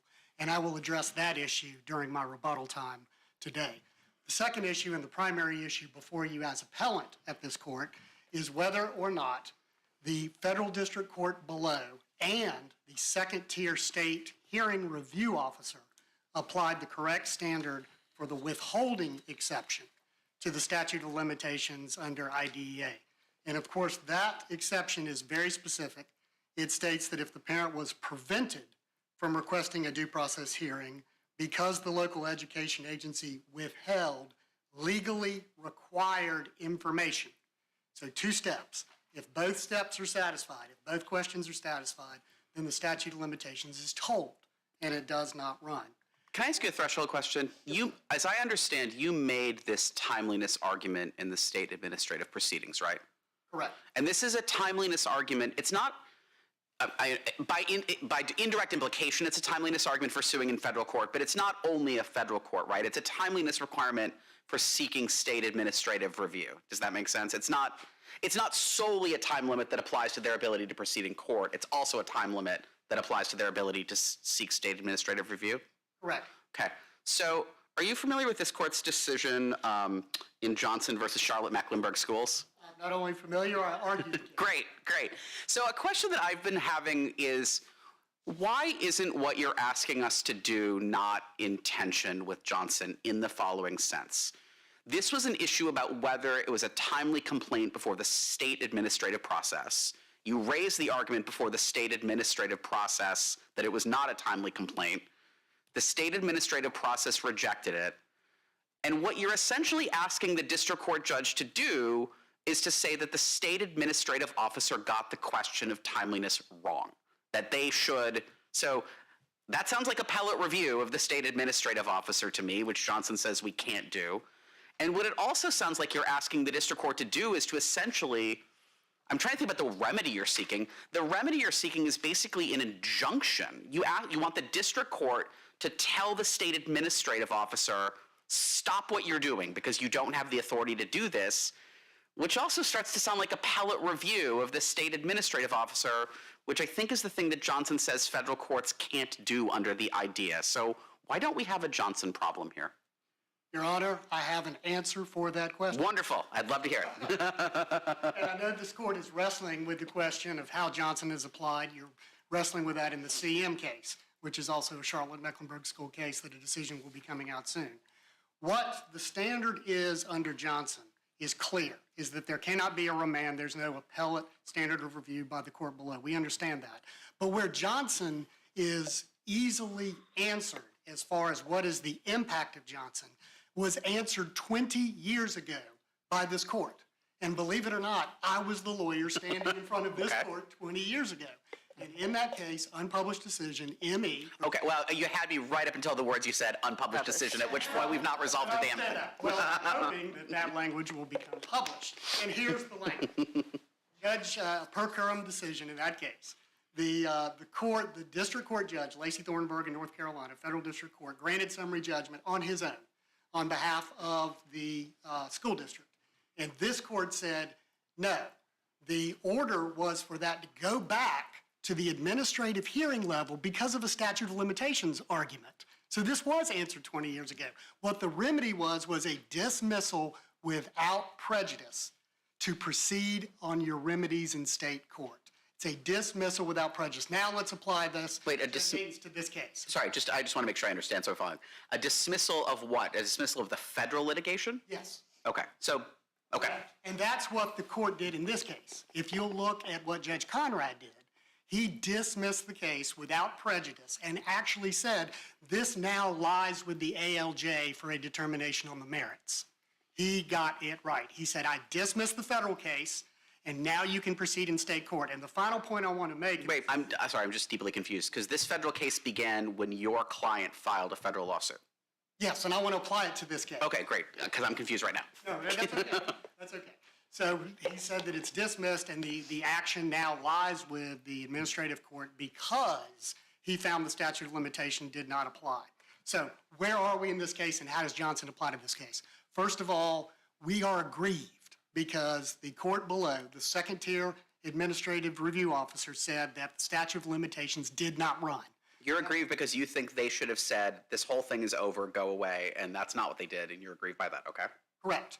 And I will submit to you, Judge, if that doesn't satisfy the standard, then we should not be before this court. None of us should be before this court if the aggrieved party standard is not satisfied. That is a true statement. Okay. We filed this action because we were aggrieved. We then come to federal district court. If the federal district court judge feels that the statute of limitations does apply, the argument I'll make in a few minutes as to why it does apply, that is binding. Under IDEA, there's an administrative hearing, then the federal court gets to make a decision. That is issue preclusion. It is the same parties, it is the same issue, and it's a final decision from a But federal. how is that not exercising appellate review of the state administrative agency in the very way Johnson says we can't do? Because you are making a final decision on a legal question, and it's binding on the lower court because of issue preclusion. You don't remand to do anything. It just is issue preclusion. It's binding. So then what happens if the agency goes forward? I guess you'd raise preclusion. Yes, yes. We would say to the administrative law judge, if I was standing before the administrative law judge now, I would say, Your Honor, the federal courts have concluded that the statute of limitations did in fact not run. So that issue is decided. We will now move forward. Okay, We filed because we're in agreed. can we talk about the February 2013 email? How is that email not a request for an IDEA evaluation when it specifically asked about an IEP and other health impaired status? It is not a request, and Judge Thacker, if you will please give me the ability to very quickly point out what the relevant law is and tell you why that's important, I promise I will apply the law to the facts. That would be good. I promise I'll answer your question, but I only have 5 Get minutes. going. Okay. Ladies and gentlemen of the court, judges, there are 4 cases that are dispositive. They are DK versus Abington School District, 3rd District, 3rd Circuit. Then in MB versus Chester County, the Eastern District of Pennsylvania applied that standard to the statute of limitations. Then the Richard R. case out of the Western District of Texas, which both sides rely on, and the Ashley G. case, which is also a Western District case. So those are 4 federal decisions on the statute of limitations and on the withholding exception. Let me, to make explicit something I gather is implicit. So what you're telling me is that you do not have a published Fourth Circuit or Supreme Court decision addressing any of this. And you took the words, Judge, right out of my mouth. This case is incredibly important because you are going to establish the standard for when a parent does initiate a request for purposes of the withholding exception. And now, if I can just give very quickly the legal standard, I promise I will answer. That would be great. This is so important that you are going to, this. Okay, so go. You've got 4 minutes and 30 seconds. Yes, ma'am. Go. Under the DK decision, what the court said was that you must look at whether or not there are statutorily mandated disclosures. And in DK, they said until the parents requested an evaluation, the statutory notices were not required. Okay, and so my question is, how is that February 2013 email not a request for an evaluation? It is not a request for an evaluation for this reason. It is a child find allegation. If you will look at the 4 cases I cited, in all 4 cases, if the parent requested an evaluation, gave an exacting statement that they wanted testing, Judge Thacker, then in those cases it was awarded. So you have to use magic words? You have to say, I want you to test? Do you have to say, I want you to test? You do not have to use magic words, but you have to give a request for an evaluation. So you have to use magic. I must say, I request an evaluation. And if I don't say that, the school district doesn't have to do anything. No, sir. You could also say, I request special education. I request that the child be tested for. I request an IEP?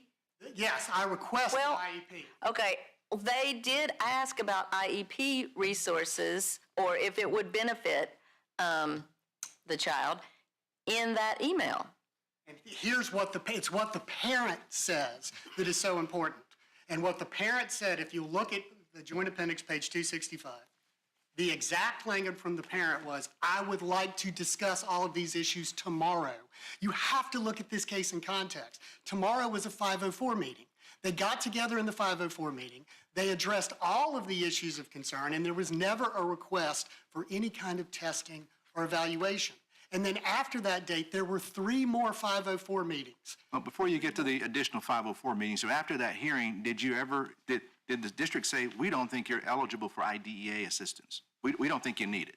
Did you ever say that? That is not in the record specifically, because the answer is the parent never specifically requested the testing. The psychologist made an incorrect legal conclusion. He said the child qualifies for OHI or is OHI, so will they get tutoring as part of their IEP? And so the district didn't think, well, gee, sounds like they're asking for some assistance here. They're not certain how to frame it, but they're saying all the right things. You're saying that the district doesn't have any obligation to help that process along, because if you don't say it the right way, we're not going to help you. I do, and here's why. That is the position of the school district, and here is why. Every day, parents come forward across the United States with medical information, concerns about behavior, concerns about academics, concerns about their child, and present that to the school district. Those are putting the school district on notice. The school district should have known that the child qualified. If that is the standard, and please listen to me on this, DK versus Abington it goes through painstaking detail on what it takes to make a request. If this court opens the door to child find claims being enough to establish an exception to the statute of limitations, then every parent is going to say, I raised concerns, I gave a doctor's note, I brought forward a psychological evaluation, I mentioned the word IEP. If it is not an exact Well, they did more than mention they did more than mention the word IEP. They said, is there something, or the email says, is there something that is covered by an IEP that can benefit her? They did, Your Honor, and I will submit it is obviously the decision of this court as to whether that was good enough. And I submit to you it wasn't because of the actions of the parent. My concern is that if you issue a decision that simply says that was good enough and don't thoroughly analyze whether or not it was a request for an evaluation versus a child find claim, then every single case is truly going to raise that issue. There will be parents who can bring claims 8 years later and say, my child wasn't evaluated 8 years ago and I raised concerns. And if that's an implied request, the standard is not implied request. And in this case, the parent did not give any exacting language that they wanted an evaluation. They said, I want to discuss these things. If that's the standard, then the statute of limitations can be eviscerated. They also were not prevented. The district court below found that they did have access to IDEA safeguards on a website, so there was not a finding that they were prevented from filing. This case is much more important than these litigants. I ask that you please look at those cases very carefully. All right, thank you. We'll hear from Ms. Gahagan now. Good morning, Your Honor. Stacey Gahagan, and may it please the court. I'm here on behalf of Jason Brady and Aaliyah Brady. And I'll have reserved time as well. So I will start with the statute of limitations piece, since we've already been talking about that with my friend. I will start by saying that I do think it's an important case, but I also think it's a very clear case. It is clear that that email was a parent request for an evaluation. Parents are not required to speak magic words. Okay? Judge Dawson, you asked that, and that's correct. They don't know the magic words. And in this case, it's even more important because the school district never provided the parents a copy of the procedural safeguards or a prior written notice of the decision. Isn't there a finding by the court that your clients did receive notices annually? Do you disagree with that finding? Absolutely, Your Honor. Tell me how. I do disagree with that finding. So the district court looked at a letter that was sent that was a mass mailing to all parents saying, if you need information about Section 504, about individuals with disabilities, about asbestos, like it had 14 different things on it and said, you can go to our website and you can look for that information there. You can look in the parent-student handbook. That information just is not actually in the parent-student handbook where you can go right to it. Is it your position that the prior written notice has to be targeted to the request for the IDEA that was either changed or denied? Is that your position, that if it doesn't do that, it doesn't fit the statutory definition of a prior written notice? Yes, Your Honor. So the actual definition of the prior written notice is that it has to provide the proposals and refusals that are before the IEP team, and they have to, anytime the team proposes to initiate or refuses to initiate a new evaluation is one of the things, but change of placement, anything related to the child's free appropriate public education, that at that point. So is your position, you didn't get the procedural safeguards and you didn't get the prior written notice under the statute because they just said we didn't even consider that you were even asking for an IDEA. So how could you then get those safeguards in place when they didn't even recognize what you were asking for? So, And that argument has changed from the state administrative summary judgment where they said that the 504 team made a decision that she was ineligible, and that's in the joint appendix, in the transcript, and that they admitted. That they said that the 504 team made a decision that she was not eligible for what, an IEP? Yes. So there must have been a request as they understood it. Yes, Your Honor. Where is that in the JA? So, Your Honor, that is.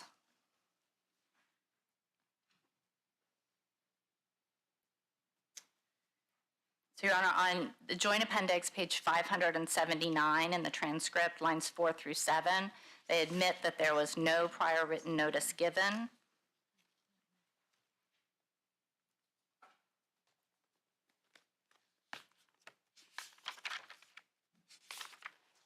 I want to make sure you're answering what I understood Judge Stacker's question. I want to know about whether or not they ever said, you're not getting an IEP. We don't think this qualifies or is eligible, which is an argument you make in your brief. Where do we find that in the record? So, Your Honor, also in the joint appendix, if you will look at, let me find, the site for you, but it checks off that on joint appendix, page 422, that the 504 team marked that the need for the IDEA has been ruled out, and they checked that yes. So that was after the 504 meeting, Yes. which would correspond to the February 2013 email from the psychologist. After that event is where they check off saying you're not eligible. It was after that. It was after the email. I'm not sure if it was the very next 504 meeting. It might have been the following year, but it is checked off. And the counsel, previous counsel for Charlotte Mecklenburg indicated that the 504 team was able to make that determination. Thank you. Your Honor, the issue of the statute of limitations is important. It is important in this case, and there are two parts of the statute of limitations that I think there are two provisions. One is for exhaustion, and that's part of what's been raised. So 1415L is the part of exhaustion that's being litigated now that the Supreme Court is deciding with Perez. But here we're looking at 1415I2, and that has two components. It has a grieved party and a limitation on the timeline for filing. And in Kirkpatrick and Johnson, okay, those limitations are both on the party that is bringing the action. Okay? And as Your Honors noted, the Bradys did not bring this action to federal court. Okay? CMS brought this action to federal court.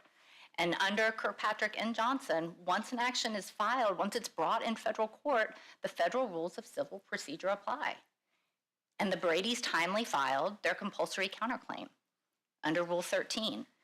So I want to go back to where you said that this JA 422, it's not, as I understood your argument, that it was that this, after this 504 meeting, in their notes, they said that the IDA process had been ruled out, and that is accurate, but the email was in 2013, and this note, this is in September 30th, 2015.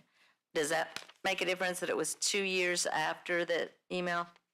it doesn't necessarily make a difference because it does say that they did rule it out, but I also, Your Honor, would direct you in the joint appendix to joint appendix pages 368 and 369.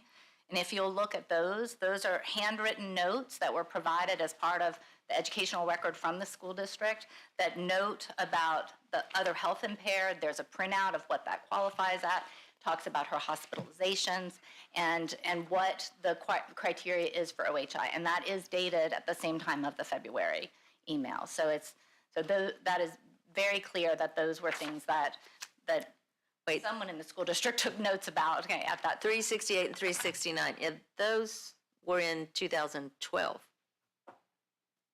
But anyway, go ahead. I'm sorry, Your Honor, it's the February 25th, the note on the side, and then the other note from 9/14/12. Okay. So Your Honor, so those are all indications that whether you, I mean, this is a child find case, right? I mean, that is part of this, and there's two ways that there's child find. I mean, first, it's important to know that Child Find is an affirmative duty of the school district. It is not the responsibility of the parents, contrary to the arguments that have been made, to initiate the referral. So these parents did everything that they were supposed to do to communicate with the district. They told the district about her disabilities. They told them about her psychiatric hospitalizations. They told them about her suicide attempts. They brought a note. One suicide attempt was at the school, so nobody needed to tell them that. They didn't have to tell them that. And at each one of the stages, Your Honor, the school district did nothing. Even when they got the email from the parent that said, here's an email from her from her psychologist, we want to discuss this, and the psychologist says, is she eligible? We understand she's eligible for an IEP under the category of other health impaired. Now, whether the psychologist is legally correct or not, the psychologist, again, doesn't have to use magic words. It's a psychologist.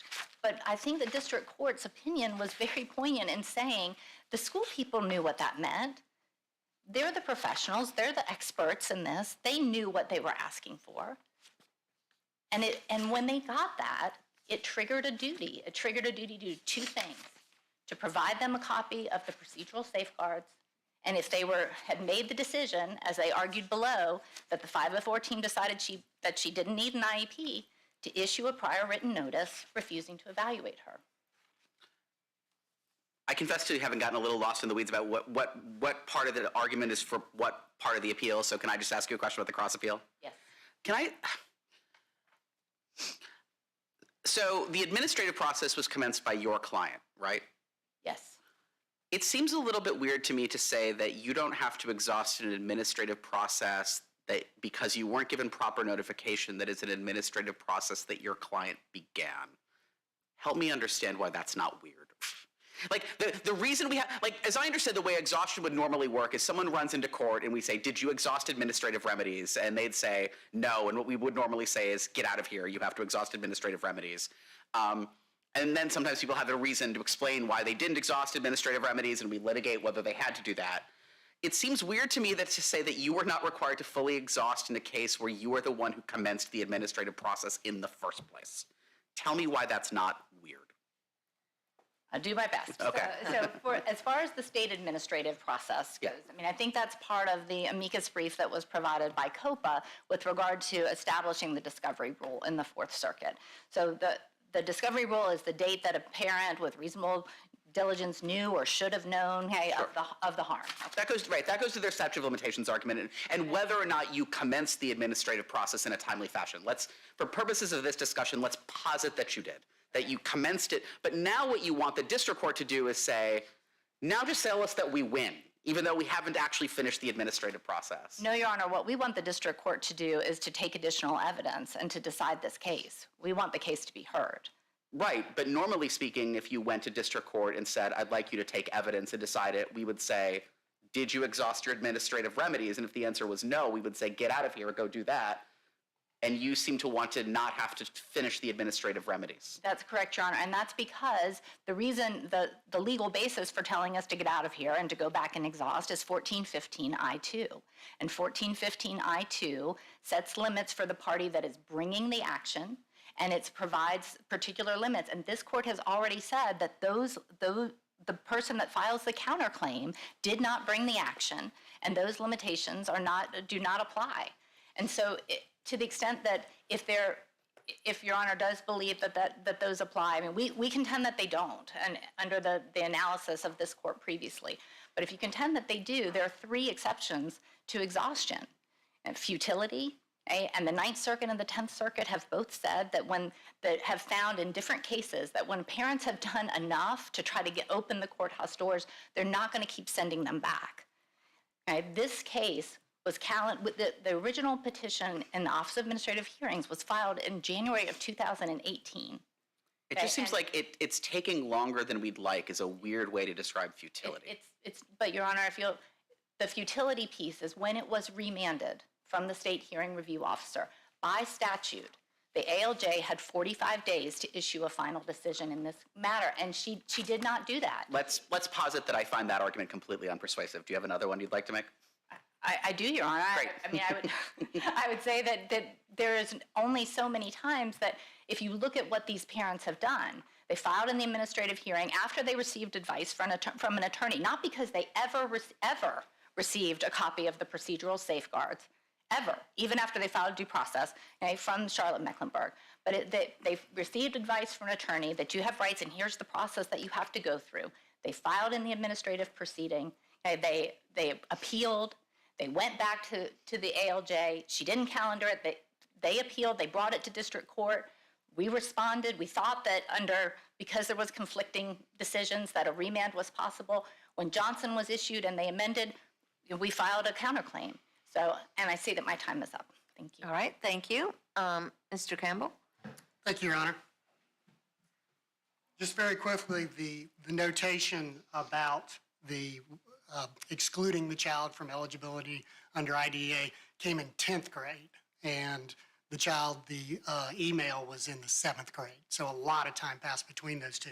But very quickly, this exacting request for an evaluation versus magic words. The magic words language comes from a hearing officer in California. It wasn't a statute of limitations case. It was a child find case. The second case they rely on, Chichester, was a discipline case, not a statute of limitations case. And in the Third Circuit case, the Third Circuit says, if you go look at the language, not until the parent made a request for an evaluation were those two notices owed. They said prior to that, they were not owed. We're talking about an exception to a statute of limitations. But is it your position in 2015 that they did, in fact, make the request and then they were denied? So in other words, we started with 2013 is one thing, but that box being checked was in another year. Is it your same position in 2015? That when you said, no, you're not eligible, that was because a request was made and you denied it? So there would have to be, so that appears to be on the record a denial, well, not a denial, that appears Or not eligible? not eligible. It appears to be a not eligible decision. All it does, Judge Dawson, is beg the question, was there a request? Was there a request? But why would you say they weren't eligible for something that they didn't ask for? Pardon? In other words, why would you say you're not eligible for something when no one raised their hand and asked, am I eligible? That is a great question because, as counsel said, they're exactly right about everything they said about child find. We have an affirmative duty as a school district to try to decide if kids need to be tested and they're evaluated. So that's part of the process. A team has an obligation to look at those. All right, so let's assume you fulfill that obligation. You said, I don't think you're eligible. Then did you provide them with notice of their procedural safeguards and their prior written notice so they would know at that point in time, you've got something you have to do. If you don't like my answer, Right. you now have to go file a petition. I understand your question exactly. IDEA is a spending clause law. It does not require the parents to give those two notices when the school affirmatively decides that the child doesn't need to be tested. They only have to give those two notices, according to the Third Circuit Court of Appeals, when the parent requests an evaluation.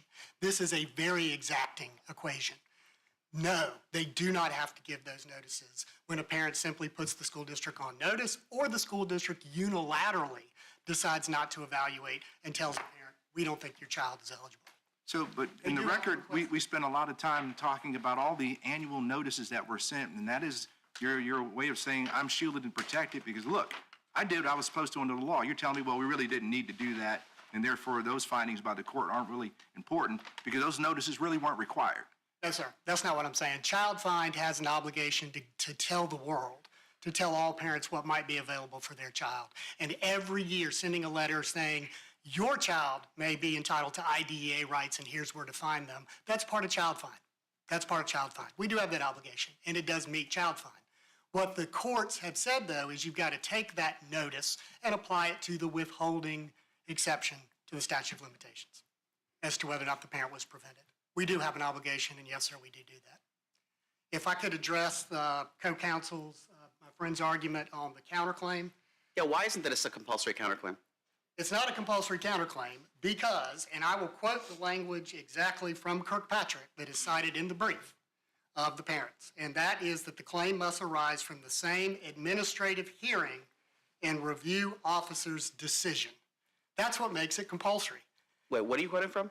I'm quoting from, this is what the Kirkpatrick standard is, and it's in the brief of the parent in this case. If you look at Kirkpatrick, every single case, Judge, every single case cited where it's a compulsory counterclaim, the administrative process below had an adverse ruling against that party. In Kirkpatrick, the school board was told you have to pay for an independent evaluation. That's an adverse ruling. Of course that's a compulsory counterclaim. If you win some arguments and lose some arguments, both sides, Your Honors, have a compulsory counterclaim. It doesn't matter who files first, the other side's going to have a compulsory counterclaim. Here, there's no adverse ruling. This party comes to court, and yes, we did initiate it as an aggrieved party, but they don't have an adverse ruling. They would like for the hearing to be before the federal district. Okay, take a step back from, so first of all, I'm just looking at Kirkpatrick right now, which says it's compulsory when they both address the same child, yes. Same school district, yes. Evoke considerations of the same law. I guess we could quibble about whether these evoke. But like, let me just take a step back and think about how Rule 13 normally works. Your argument is this case is about a child that the parent believes is covered under IDEA, that you believe is not covered under IDEA. They believe should get services under IDEA. You don't believe they shouldn't get services under IDEA. If we just take a step back outside the administrative hearing process, if we think about this, about how civil litigation in federal district court normally works, the minute you sued them under any normal conception of compulsory counterclaims, their arguments against you are compulsory counterclaims. Under any normal conception about how Rule 13 normally works. Do we agree with that? We're literally talking about the same child, the same school district, the same statute, and the fundamental cause of action for purposes of claim preclusion is, should this child get services under IDEA? That is a quintessential compulsory counterclaim, right? That is, under the Federal Rules of Civil Procedure, yes. But then put on top of it, Okay. IDEA's requirement that folks should not come to federal court until they're aggrieved by what happened in the state administrative process. Right, and that's an The argument. court has been ironclad that it all needs to happen at the state level. And what Kirkpatrick said, though, is that those claims, Judge Haytens, spring from the decision in state administrative. Sure, and all of that may be true, and all of that explains two things. Why, arguably, you were able to commence this action, because you were aggrieved, because your view is this should stop in its tracks, and it didn't stop in its tracks. And it explains why they could not have gone to federal court initially. If they had gone to federal court initially, it explains why they could not have done that. I'm not sure why it gets us one step further and says, once you decide to go to federal district court, we have to then bifurcate so Kirkpatrick and Johnson say what's happening in federal district court is not an appeal, it's not review, it's an original civil action. What says basically that as part of that original civil action, we artificially truncate the proceedings in the way you want us to do? Because that is first and foremost the objective of the federal statute, that it happened at the state court. And then that is the answer to the question, again, regarding Johnson. This court, if it does not find the statute of limitations applies, and my time has expired, may I answer your direct question? Certainly. Thank you so much. If this court finds that the statute of limitations was told, then the remedy is clearly to dismiss without prejudice, so they can then have all of those claims heard by an ALJ. That's how you take Rule 13, IDEA, Johnson, and ME, and that's how they all agree. Thank you so much for your time. Thank you, and I know you also have some rebuttal time. So, Your Honor, I'll just start very briefly with regard to the child find and the questions about once you mark that someone is not eligible, once a school district under the law decides that a child is not eligible, they are required to issue a prior written notice. I think that's undisputed. It's and we can go back to the statute for that, but there are certain times that any time that they make a decision like that, it's not just in response to a parent. And even when they unilaterally decide, as my friend said. As the Federal Register, I have this cite in the brief as well, but says very clearly that merely posting, you can post procedural safeguards on the website, but that does not satisfy the requirement to actually give them to the parents and the times that you're required to give them. And that is at 46,693, and that's in the brief. And in regards to the compulsory counterclaim, that is our position, that this counterclaim was compulsory for all of exactly the same reasons, Judge Heitens, that you said. So that I don't know how much more related that they could be. And under this, what's your best?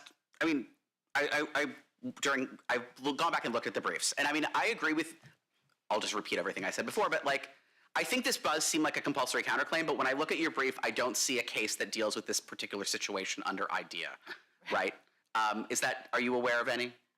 Your Honor, to be honest, I'm not, and I think that's part of why it's important to see what Johnson looks like when it plays out, okay? Because the cases that were cited previously were post-Kirkpatrick, but they were before Johnson issued the ruling clarifying. And you all said in footnote 11 and footnote 12, we're issuing this because there's obviously been some confusion, okay, about this, where cases have been remanded, where we have ordered district courts to remand. And so let's just get this clear.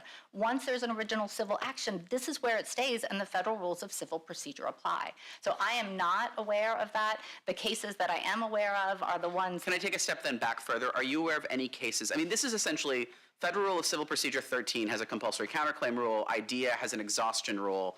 Question, how do those intersect when the party that would be subject to the exhaustion requirement is the defendant in the original civil action?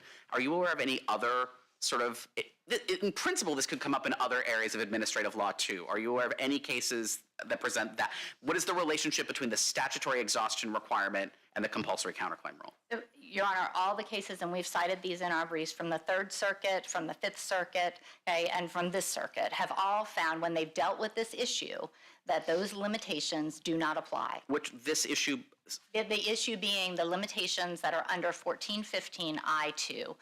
And there are two. One is aggrieved party, and one is that you have to file within a certain limitation. So I'm looking at your reply brief now. What decisions are you talking, when you say the what decisions are these that you're talking about? I'm talking about the decision in Jonathan H., and then the decision, okay, in Reuben S. from the Fifth Circuit, which was then cited. It's an unpublished decision, but it's cited approvingly by Lanisha, and I have to find the second part of that. But it was cited approvingly by the Fifth Circuit. So every time that someone has dealt with this issue, okay, what they have come back with, okay, is that those limitations do not apply to counterclaims. To compulsory counterclaims, they do not apply. And so I have not been able to find a case, and they may not exist, where the first limitation of aggrieved party is there, but the second limitation of limitations, of the limitation for the 90 days, all the courts that have ruled on that in the Third Circuit here, and then again in the Fifth Circuit, the Third Circuit, and here have all said it does not apply. And so, and in Kirkpatrick, nothing said, well, it only doesn't apply because of the aggrieved party. And the aggrieved party part goes with the administrative hearing. And I will say, in this court, in Johnson, in footnote number 12, you made clear that when the plaintiff's counsel was saying, well, you can remand, and it should be remanded because the ALJ didn't, there's no evidentiary record, and you specifically rejected that proposition. So I don't think having a complete administrative record is necessary, and I do think that the compulsory counterclaim should be allowed to move forward. And does that answer your question? Yes, I'm just trying. So this is Jonathan H. Could you just give me those one more time? Yes. I'm sorry, Your Honor. Hold on just one moment. I think I found it. This is page 14 of your opening brief? Yes. Okay, got it. Thank you. And so, Your Honor, those are, I think, in terms of the compulsory nature of it, I'm not really sure that there's much more to say. As I said previously, this court's decision in Painter contemplates that there may be the need to take additional evidence when there are counterclaims, and the evidence may be somewhat different. I think that's been one of the primary oppositions to it. But it's going to be a rare instance that this is a rare instance. And this is an instance where they brought this claim, they opened the door to federal court, you issued the decision, right, that there were no remands, and we filed our counterclaim. There's really nothing else for us to do at this point. The state agency decision is done, okay? That part is over, and we're here.